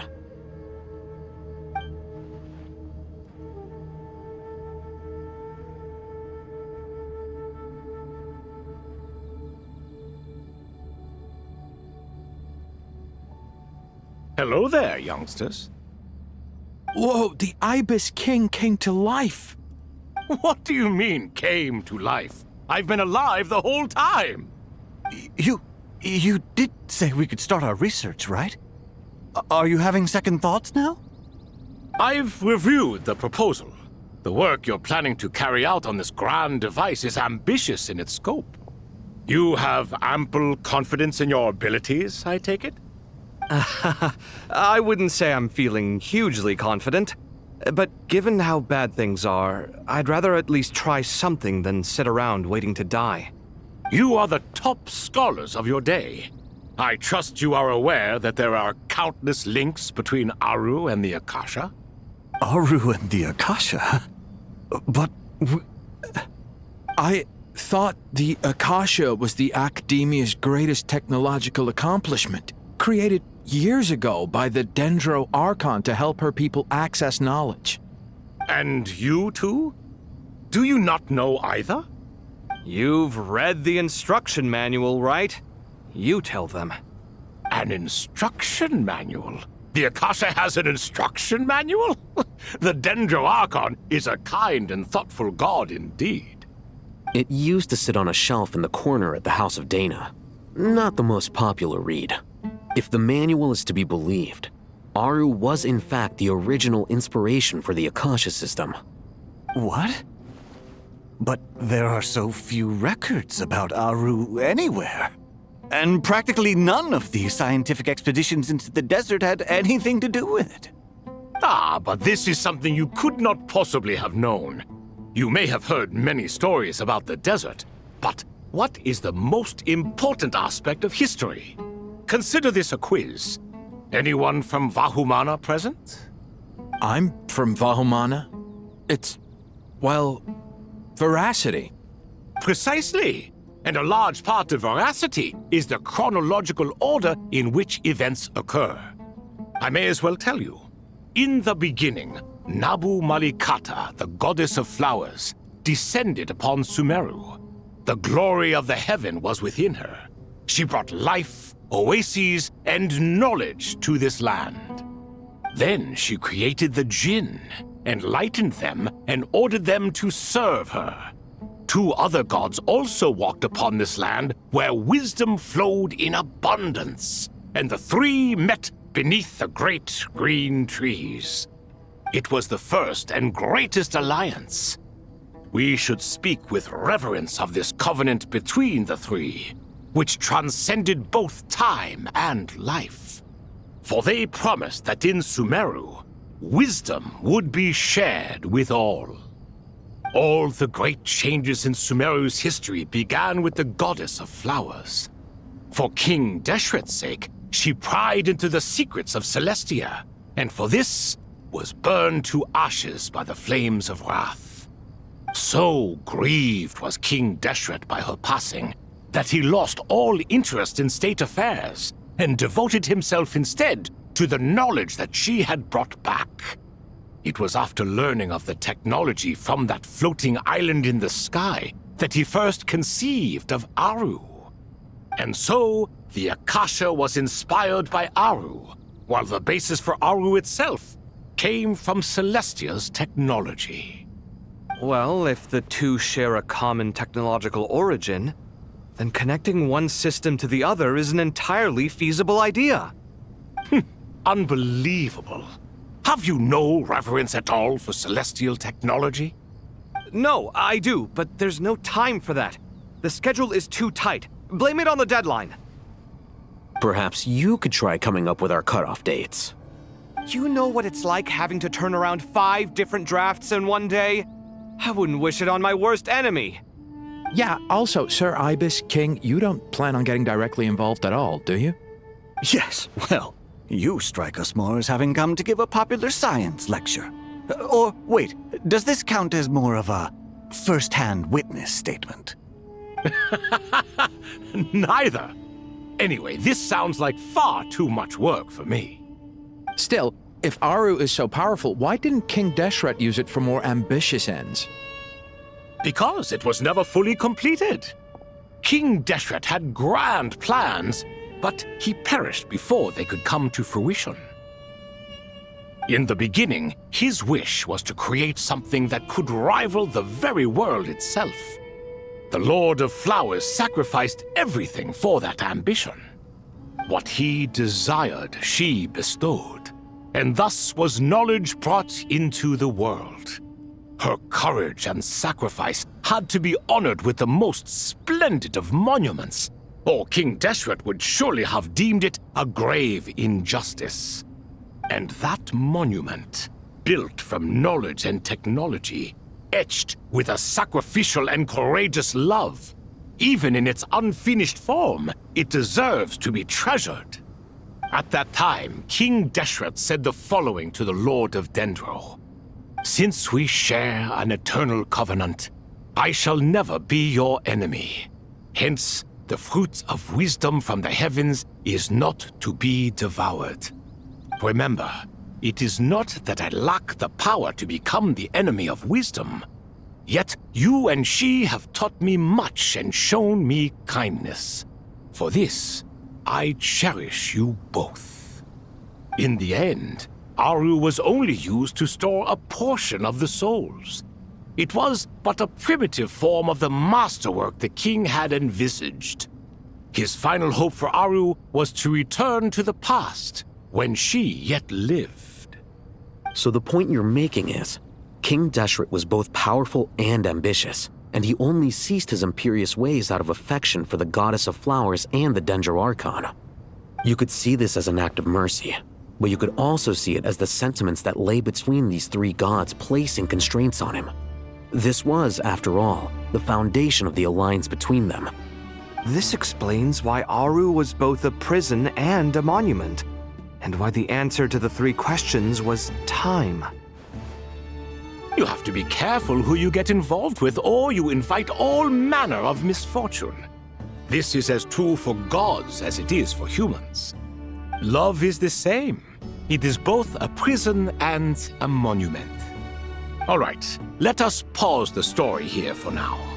Seeing as you've been so diligent, I'll offer a little help. Who's in charge again? Is it you two? Ah, yes, me and him. Now then, close your eyes. Wisdom hides in the space between the tangible and the intangible. It is to convey the incommunicable through the simplest of mediums. By the power of King Deshret, I shall grant you a glimpse into the unseen secrets that lie at the threshold of existence.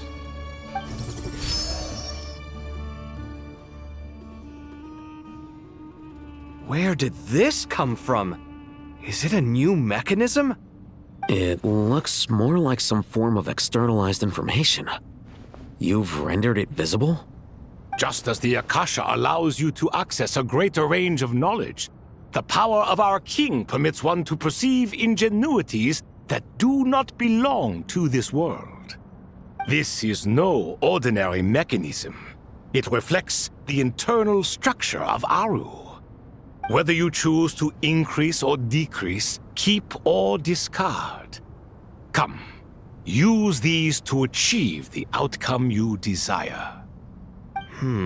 Looks mechanical to me. Better let me handle it, just in case. But wait, how do I get up there? Turn around. So that's where the elevator is.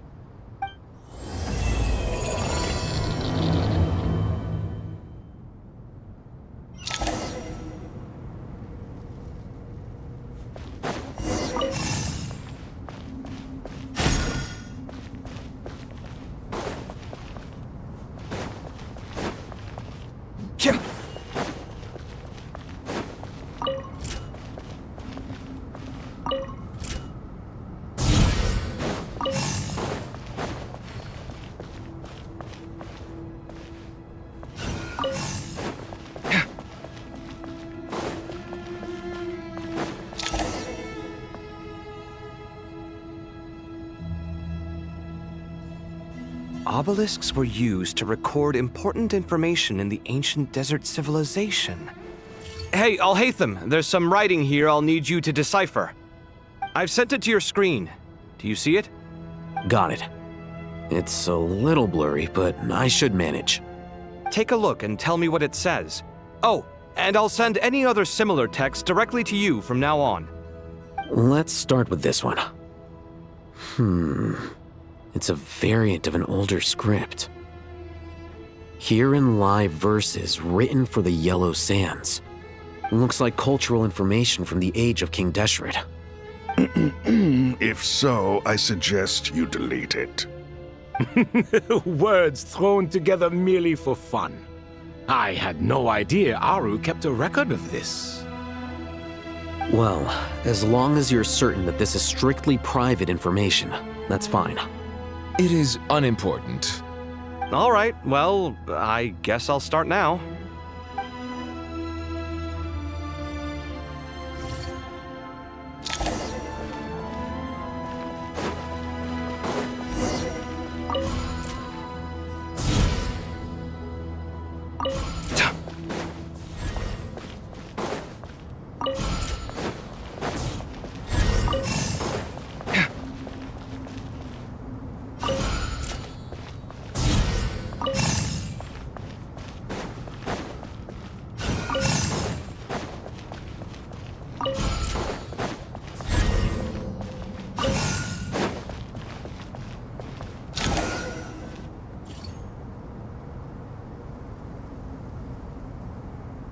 Found some more. Sending them over to you now.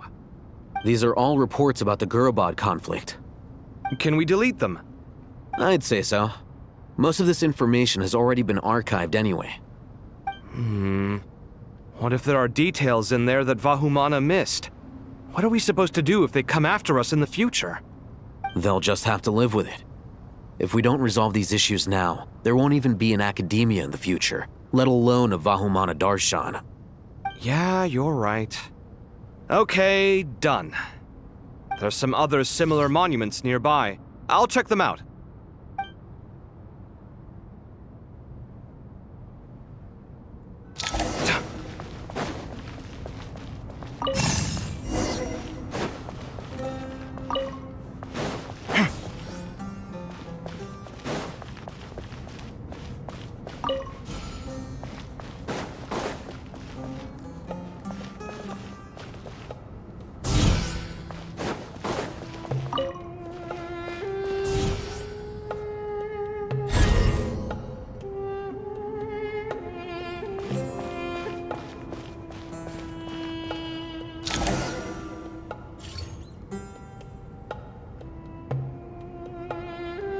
Another monument.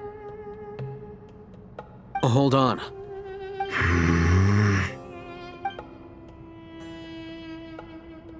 You're still reading it? How long is it? It records the development and governance of the Oasis civilization. Most of it concerns the Jinn, but it also contains records left by the artisans who built Aru. Is it important? Some of it.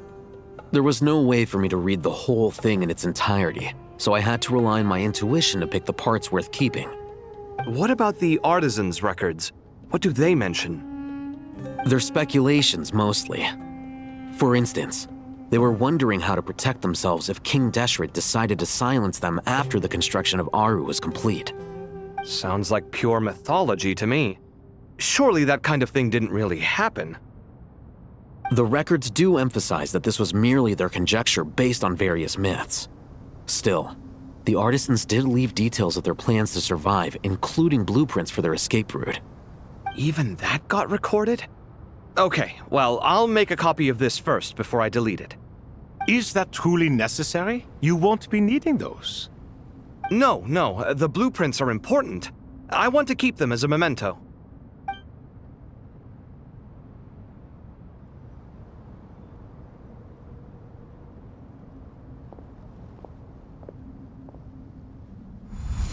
I think that should just about do it. It meets the requirements of the contingency plans, so we should be good. I gotta say, it's the strangest feeling, this cross between reality and the intangible. It's like drifting between life and death, or in and out of a dream. Using my own hands to manipulate illusions that are forever out of reach. Chasing dreams in the most literal sense. Definitely a novel experience. What happens if my spirit just floats away? That won't happen. Anyway, I wouldn't celebrate just yet if I were you. There's likely to be a phase 2 of this project. All right. I'd better keep my wits about me then.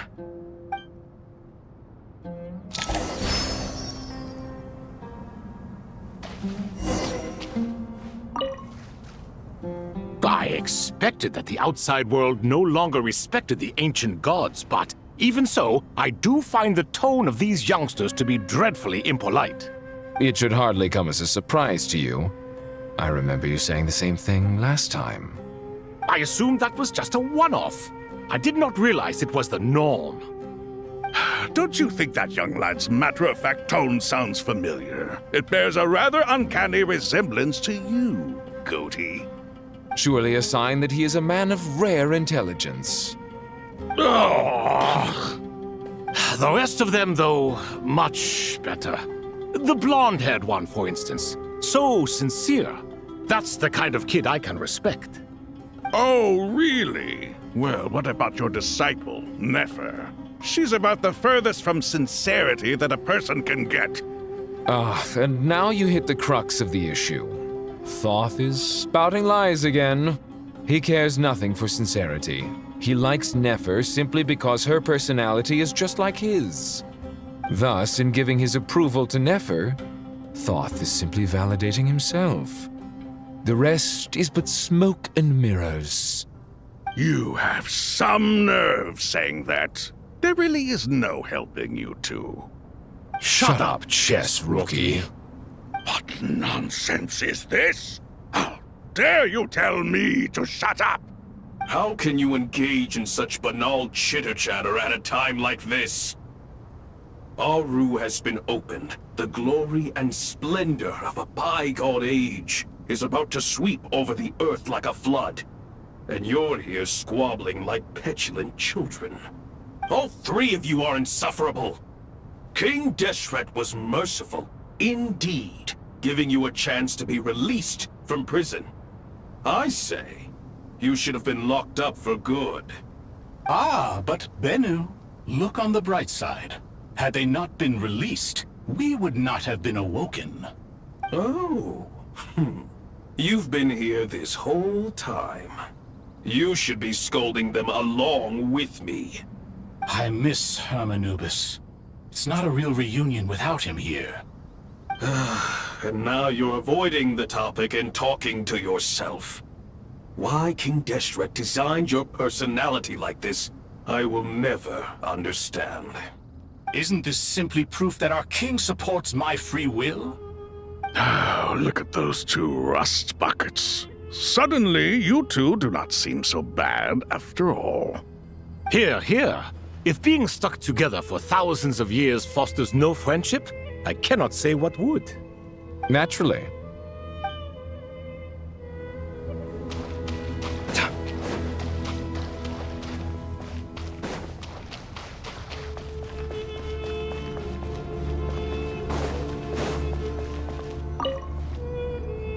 How's it going?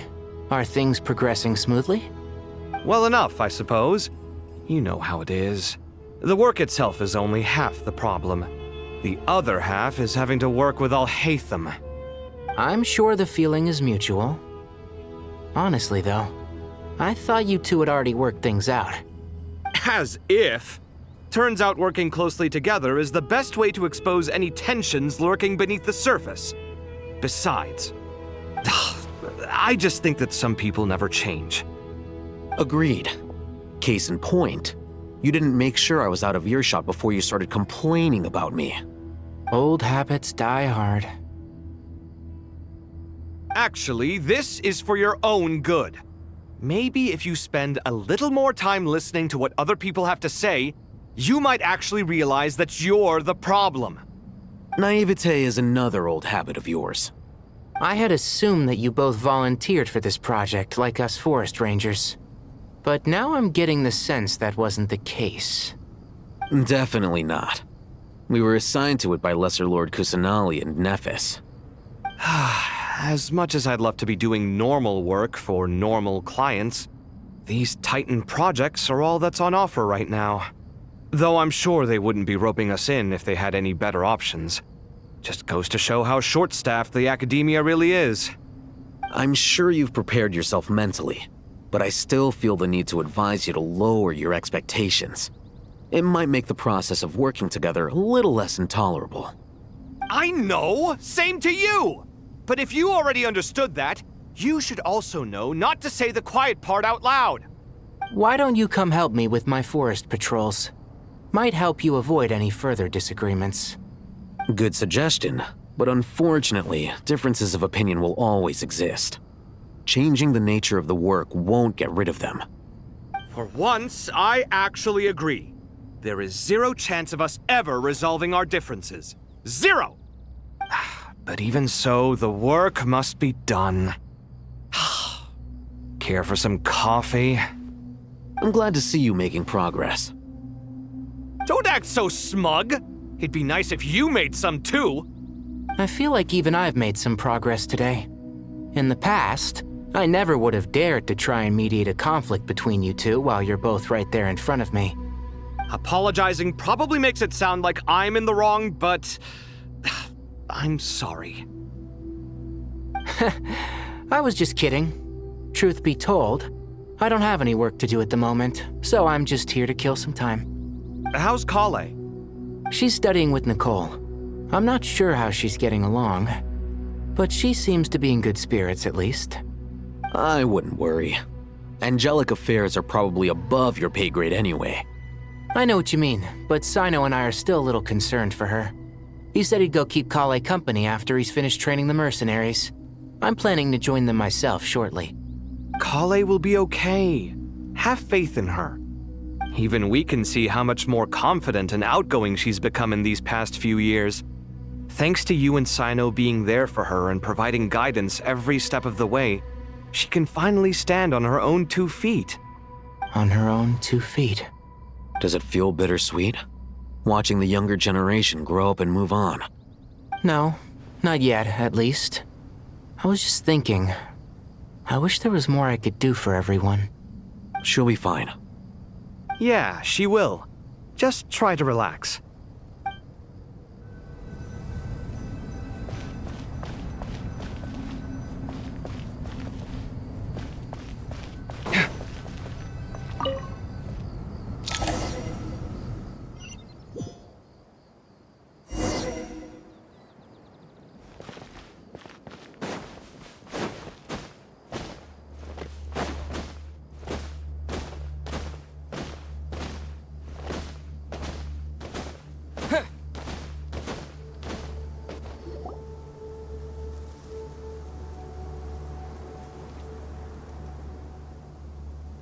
Traveler from afar, do you worry for the fate of Sumeru as well?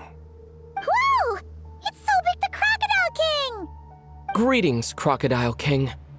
Please be at ease. I'm just here to chat with you about Lesser Lord Kusanali. Sounds like you really care about her. Yes, although to be exact, it is a mixture of both concern and curiosity that I feel. Speaking of Nihida, Paimon was wondering how she's doing. Wait a moment.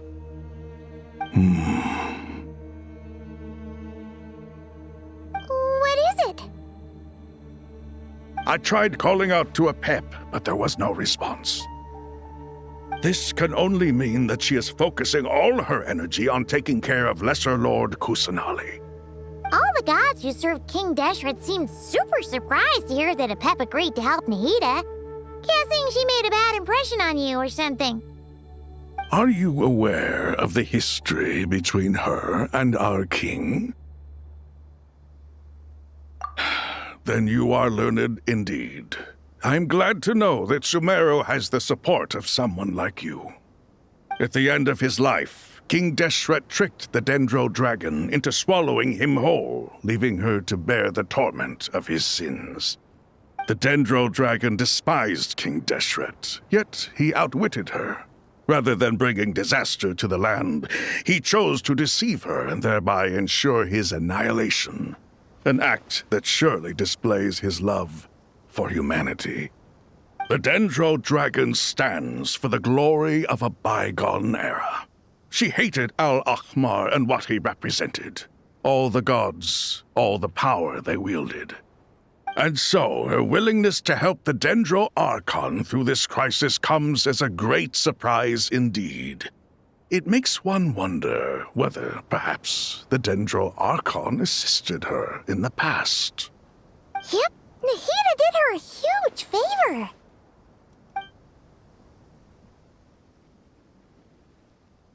So Lesser Lord Kusanali put an end to the Dendro Dragon's many long years of torment. As much as she loathes the Seven, Apep knows kindness when she sees it. No wonder she was willing to make an exception. Yeah, that's the sense we got from dealing with her too. She is not incapable of coexisting with other living things. Rather, she actively chooses to avoid coexistence. And this despite the fact that she symbolizes life itself. How ironic. All of this being said, I wouldn't expect too much from her if I were you. Nothing will change her hatred towards humanity and gods. We'll keep that in mind. Anyway, how much longer do you think Nahida needs to stay with Apep? For all we know, the Fatui might still be in the desert. Just to be on the safe side, why don't we grab anyone who isn't busy right now and go look for her? I'm alright, Paimon. Huh? Was that Nahida's voice? It seems the treatment was effective. Since when do my deeds require your evaluation? Ah! Here will do just fine. I had no intention of taking you any further. One ought not expect greater generosity than they have earned. You always hide your kindness away like an oasis within a sandstorm. Only those who make it through the swirling winds can know just how beautiful that oasis is, and how much hope it brings. You dare appraise my being? No, I'm expressing my gratitude. I want to thank you for sharing your precious life force with me.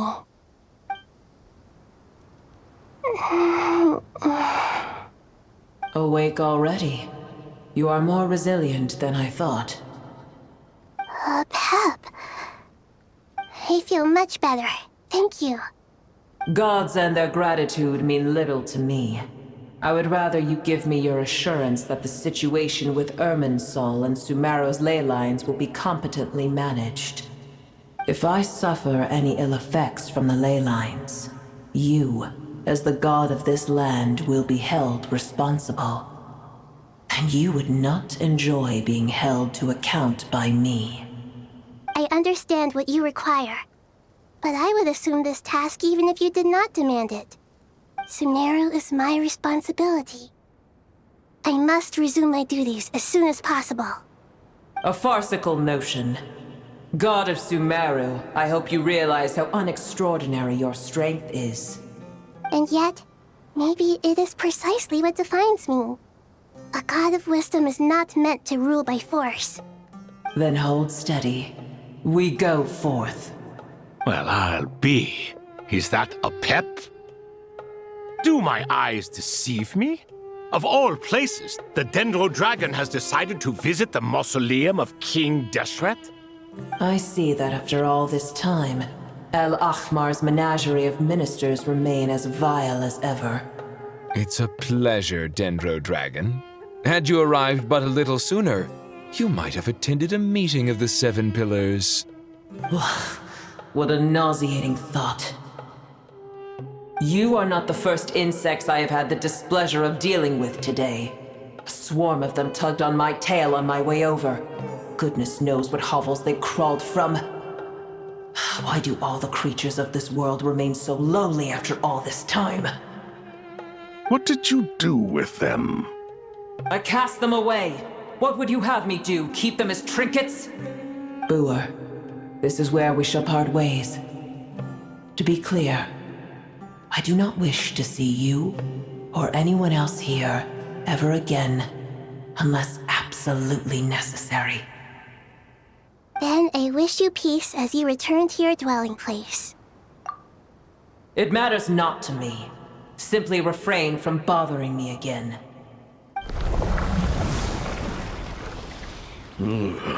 A force to be reckoned with. At times like this, I feel glad that she has no interest in any of this. Hold on, just hold on, okay? We're almost there. We made it. Huh? Wait, that voice! It's... Uh-oh, I'm gonna fall!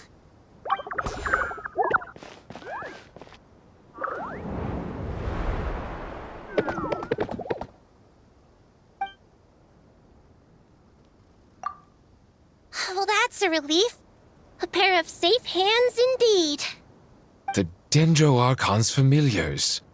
They are the last thing I expected to see here. Huh? Wait, what are the R&R doing here? Don't you guys hate the desert?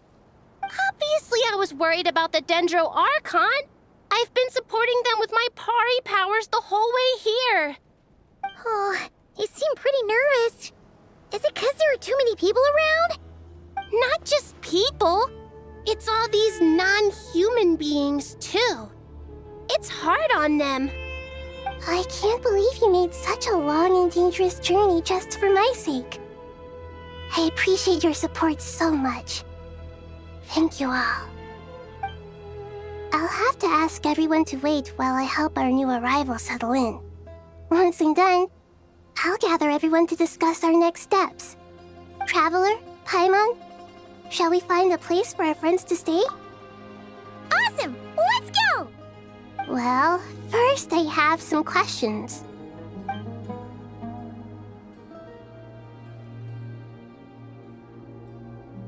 Okay, I think that covers everything. Thank you. We can get going now.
Hello, everyone.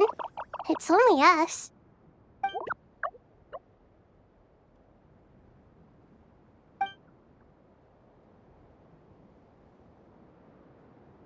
It must be very tough for you coming all the way out here, especially since you don't like the Voluka.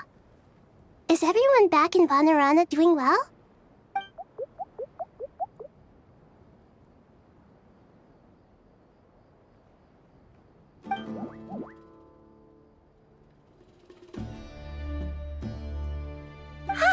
Everyone's here. Good. Are you okay? You look like you were about to pass out back there.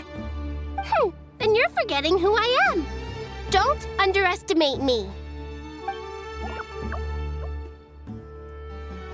Red flag. Oh, excuse me. Are you comparing me to Paimon?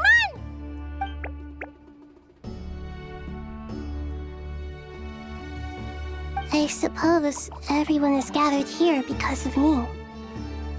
As we can see, The situation is critical, and everyone is very busy with their various tasks, so...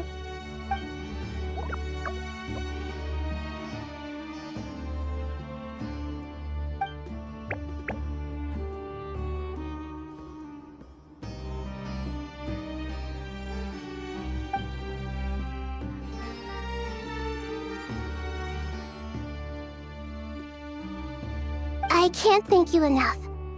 Right now, we're focused on restructuring Aru, processing excess information, and helping restore everyone's confidence. I'm sure you'll find it all very straightforward.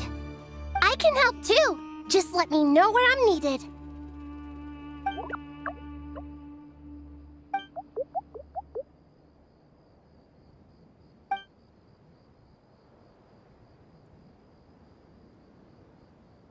Up to no good?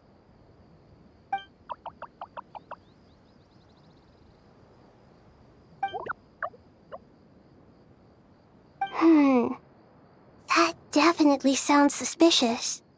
Traveler, Paimon, I have other work to attend to here that needs to take priority. Could I trouble you to investigate the situation Arabalika spoke of?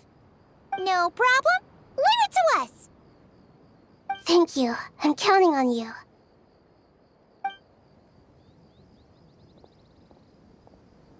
There's one other thing. If you are to work alongside the people of Sumeru, you will need to make yourselves visible to them. Is that acceptable to everyone?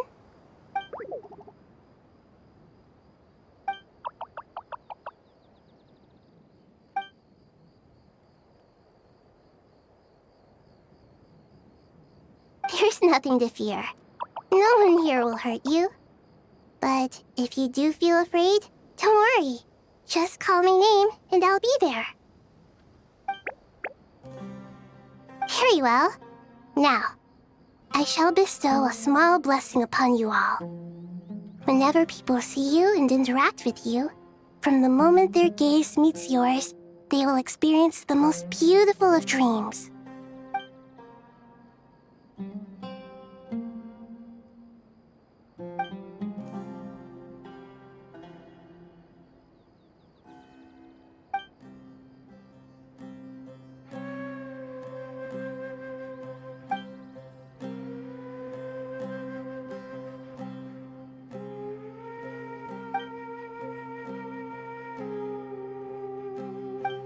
Do not fear. We will face it together. This too shall pass.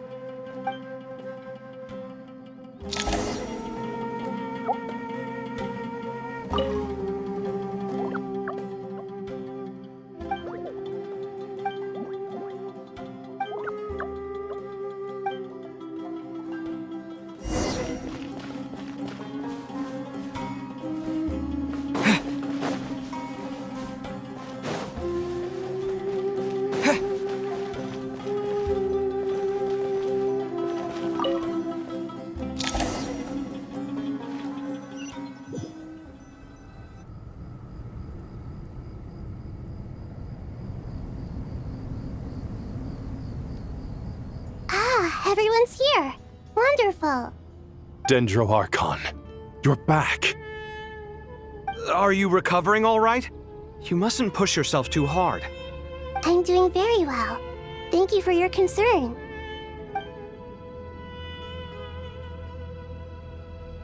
I see. Using the power of Aru to reboot the Akasha and gain access to Irminsul.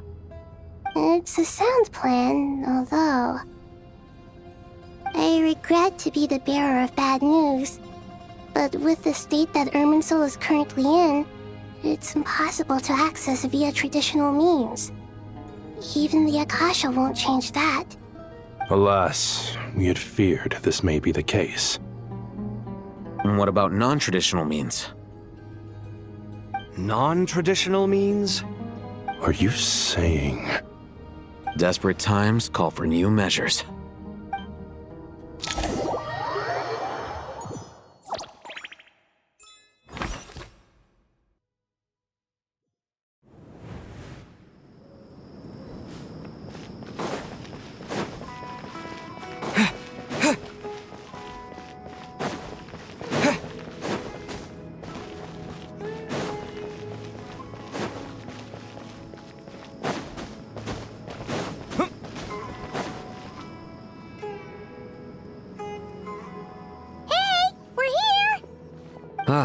It's you. Is there a situation?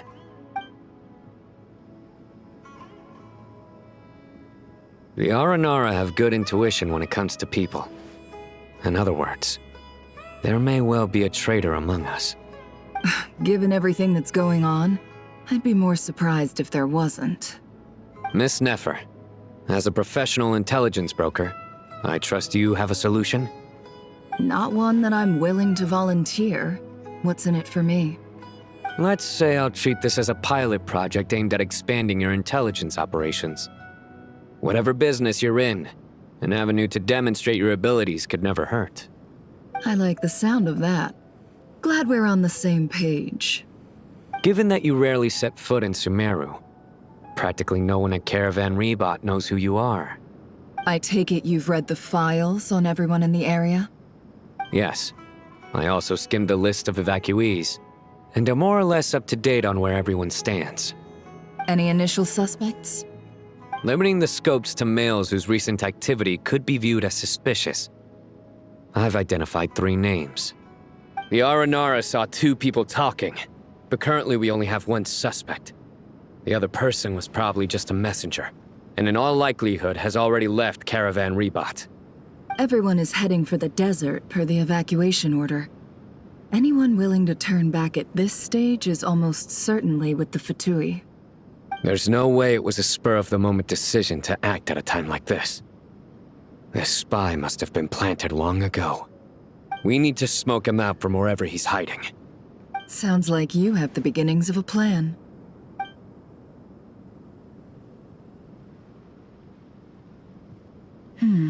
I see. Your suspicions are well-founded. I'd be watching him too if I were you. So far, we still lack solid evidence that he's been bribed. He hasn't made any recent purchases that would indicate he came into some cash. Then let's get closer to him to confirm before we make our move. I can handle it. I'm not based in Sumeru, so barely anyone at Caravan Rebot knows who I am. And you're certain you've never encountered this person in Nodcry? I'm certain. Besides, it's extremely rare for me to have had any direct contact with Sumeru mercenaries besides Jet. There's no way he could have seen my face before. Cyno, stay out of sight and wait for my signal. If he raises any red flags, I'll bring him toward the main road. Understood. I'll take it from there. Excellent. Well, it's a pleasure working with you.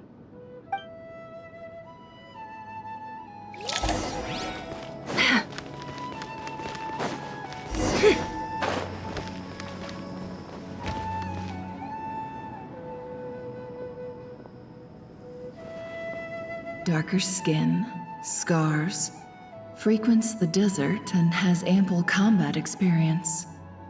Nothing unusual about how he dresses or acts.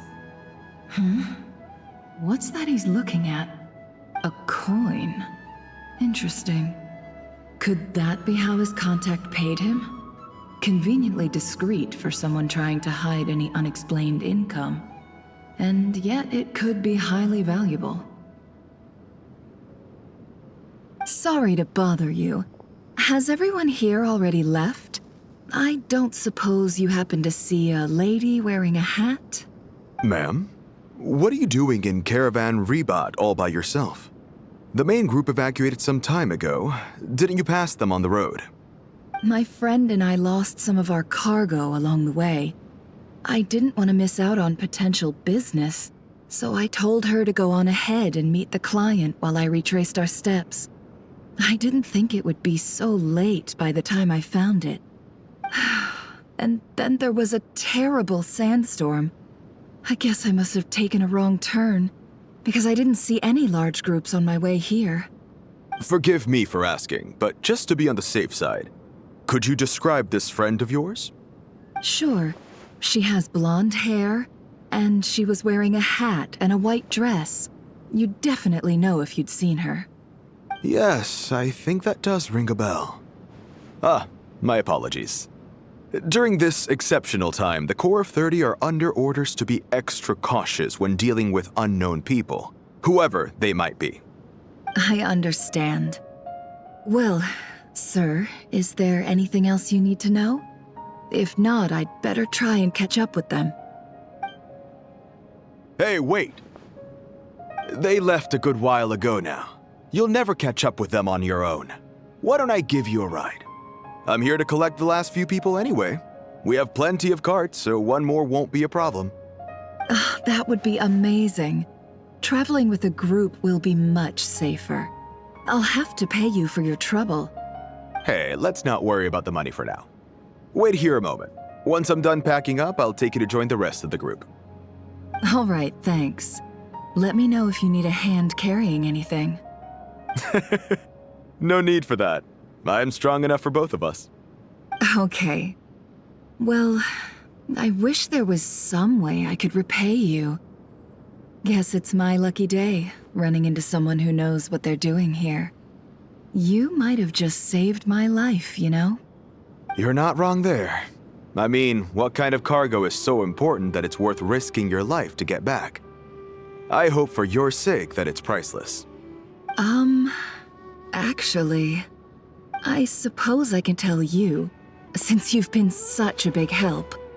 But be sure to keep it to yourself or we could both be in big trouble. Oh, really? Sounds mysterious.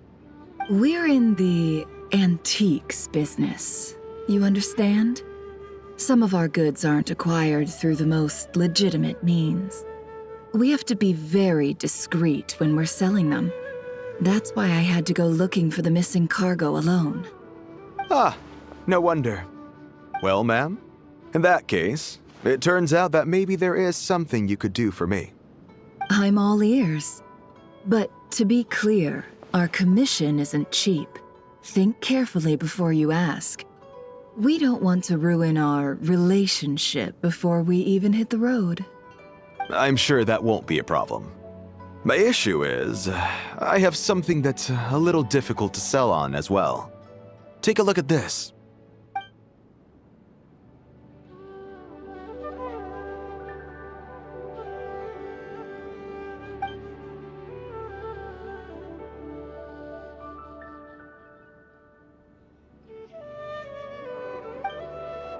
Pure gold. That's quite something. How'd you come across it? Dig it out of some ancient tomb? If you look hard enough, there are many treasures to be found in the mausoleum of King Deshret. It has no distinct Snezhnayan markings. That'll be why he's going with that story.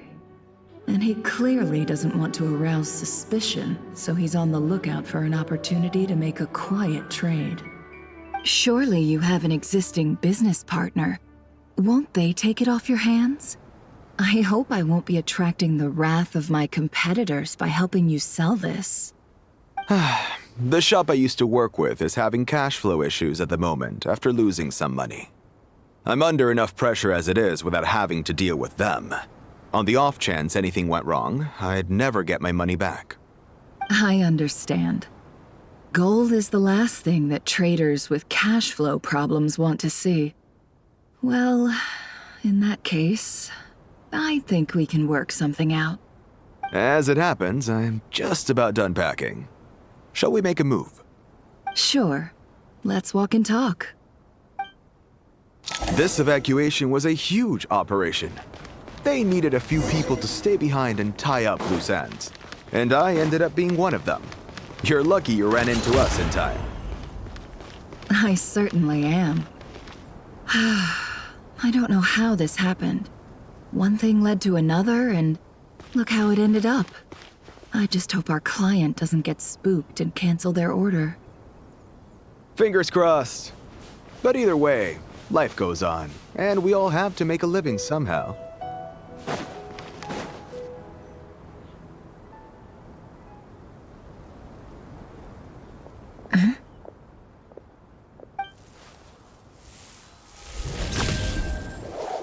Hands where I can see them. General Mahamatra! No, wait! What?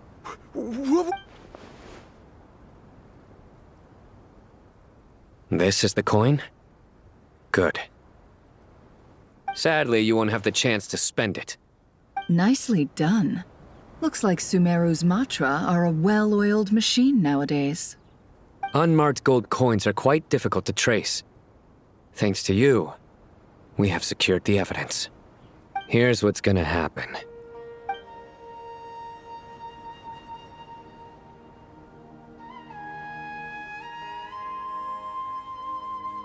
Southeast from here, leeward side of the hill. That's where he's meeting his contact. Great work. Candace tells me your interrogation skills are highly effective. Hers are quickly catching up. She's improved a lot in recent years. Looks like it's over to you for the next step. Because I'm quickest on my feet? Because you know how to trail a target. Plus, it'll be easier to monitor their activity from the air. Fine. I'll be quick. One more thing. The Traveler just brought a message from the Dendro Archon. Once you're done with this, we're to meet up at the mausoleum of King Deshret. Got it. Will do. Are you sure you'll be okay on your own? Gee, I don't know. Maybe you should come with me. Okay. Then Paimon's coming with you. Really? You do know this is a stealth operation, right? Meaning, you have to be quiet? Paimon, are you sure about this? Well, Paimon at least wants to give it a shot. Like everyone says, if you never try, you'll never know. Besides, being the best guide in Tibet has to count for something. This should be a piece of cake. Fine. Join me if you want. But be warned. If anything goes wrong, I'll have to gag you and shove you into a bush. No need! Paimon will be super careful. Promise! Good. Then what are we waiting for? Let's go. Ah! Coming!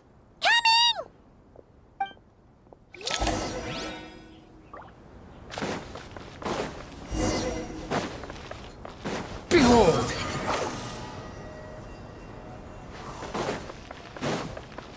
Quit following me.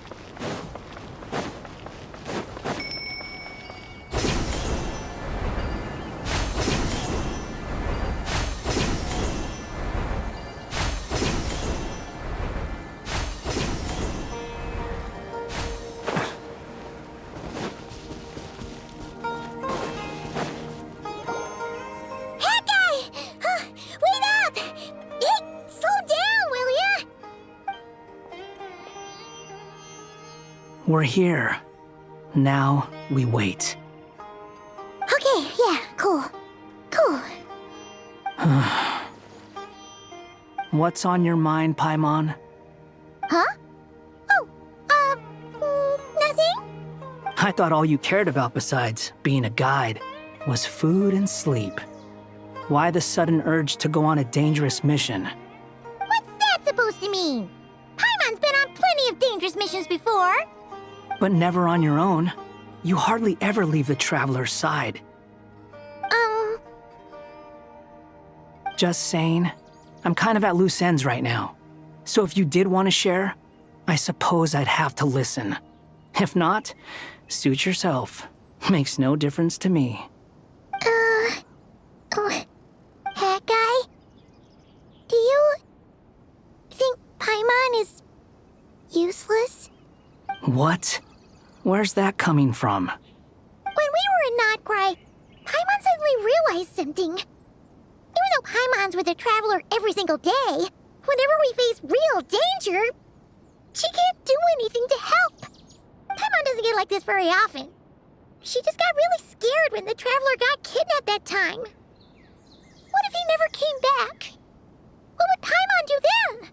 And the more Paimon thought about it, the more useless she felt. But Paimon doesn't want to be a burden. Paimon wants to be a friend who's actually useful. Does that make any sense? You know, that feeling of just being completely useless and... Oh. Paimon probably sounds so ridiculous right now. You asked the right person. Boy, do I know that feeling.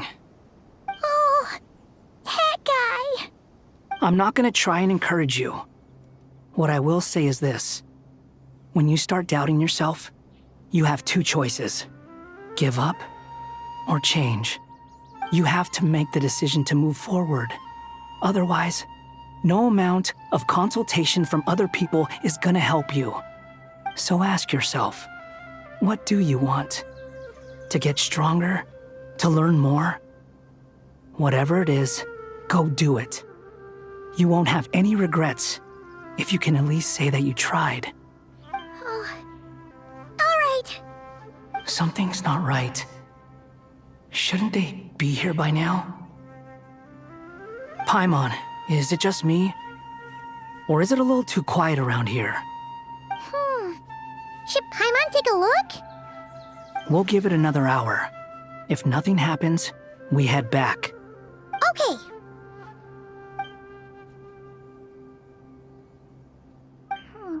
How strange. We've been here for ages. Where the heck are they? Have we been stood up? What is it? Did you think of something? Something feels off about this whole situation, but I can't quite explain why. We know for sure that the guy Sinocot had something set up, yet somehow his contact is a no-show. So, either the handler got caught, or, more likely, they decided to cut our guy loose. But how would they know to do that? Wouldn't they at least send someone here to check things out? That's the problem. They couldn't possibly know what's happening here. Unless... This feels all too familiar. Come on, let's head back.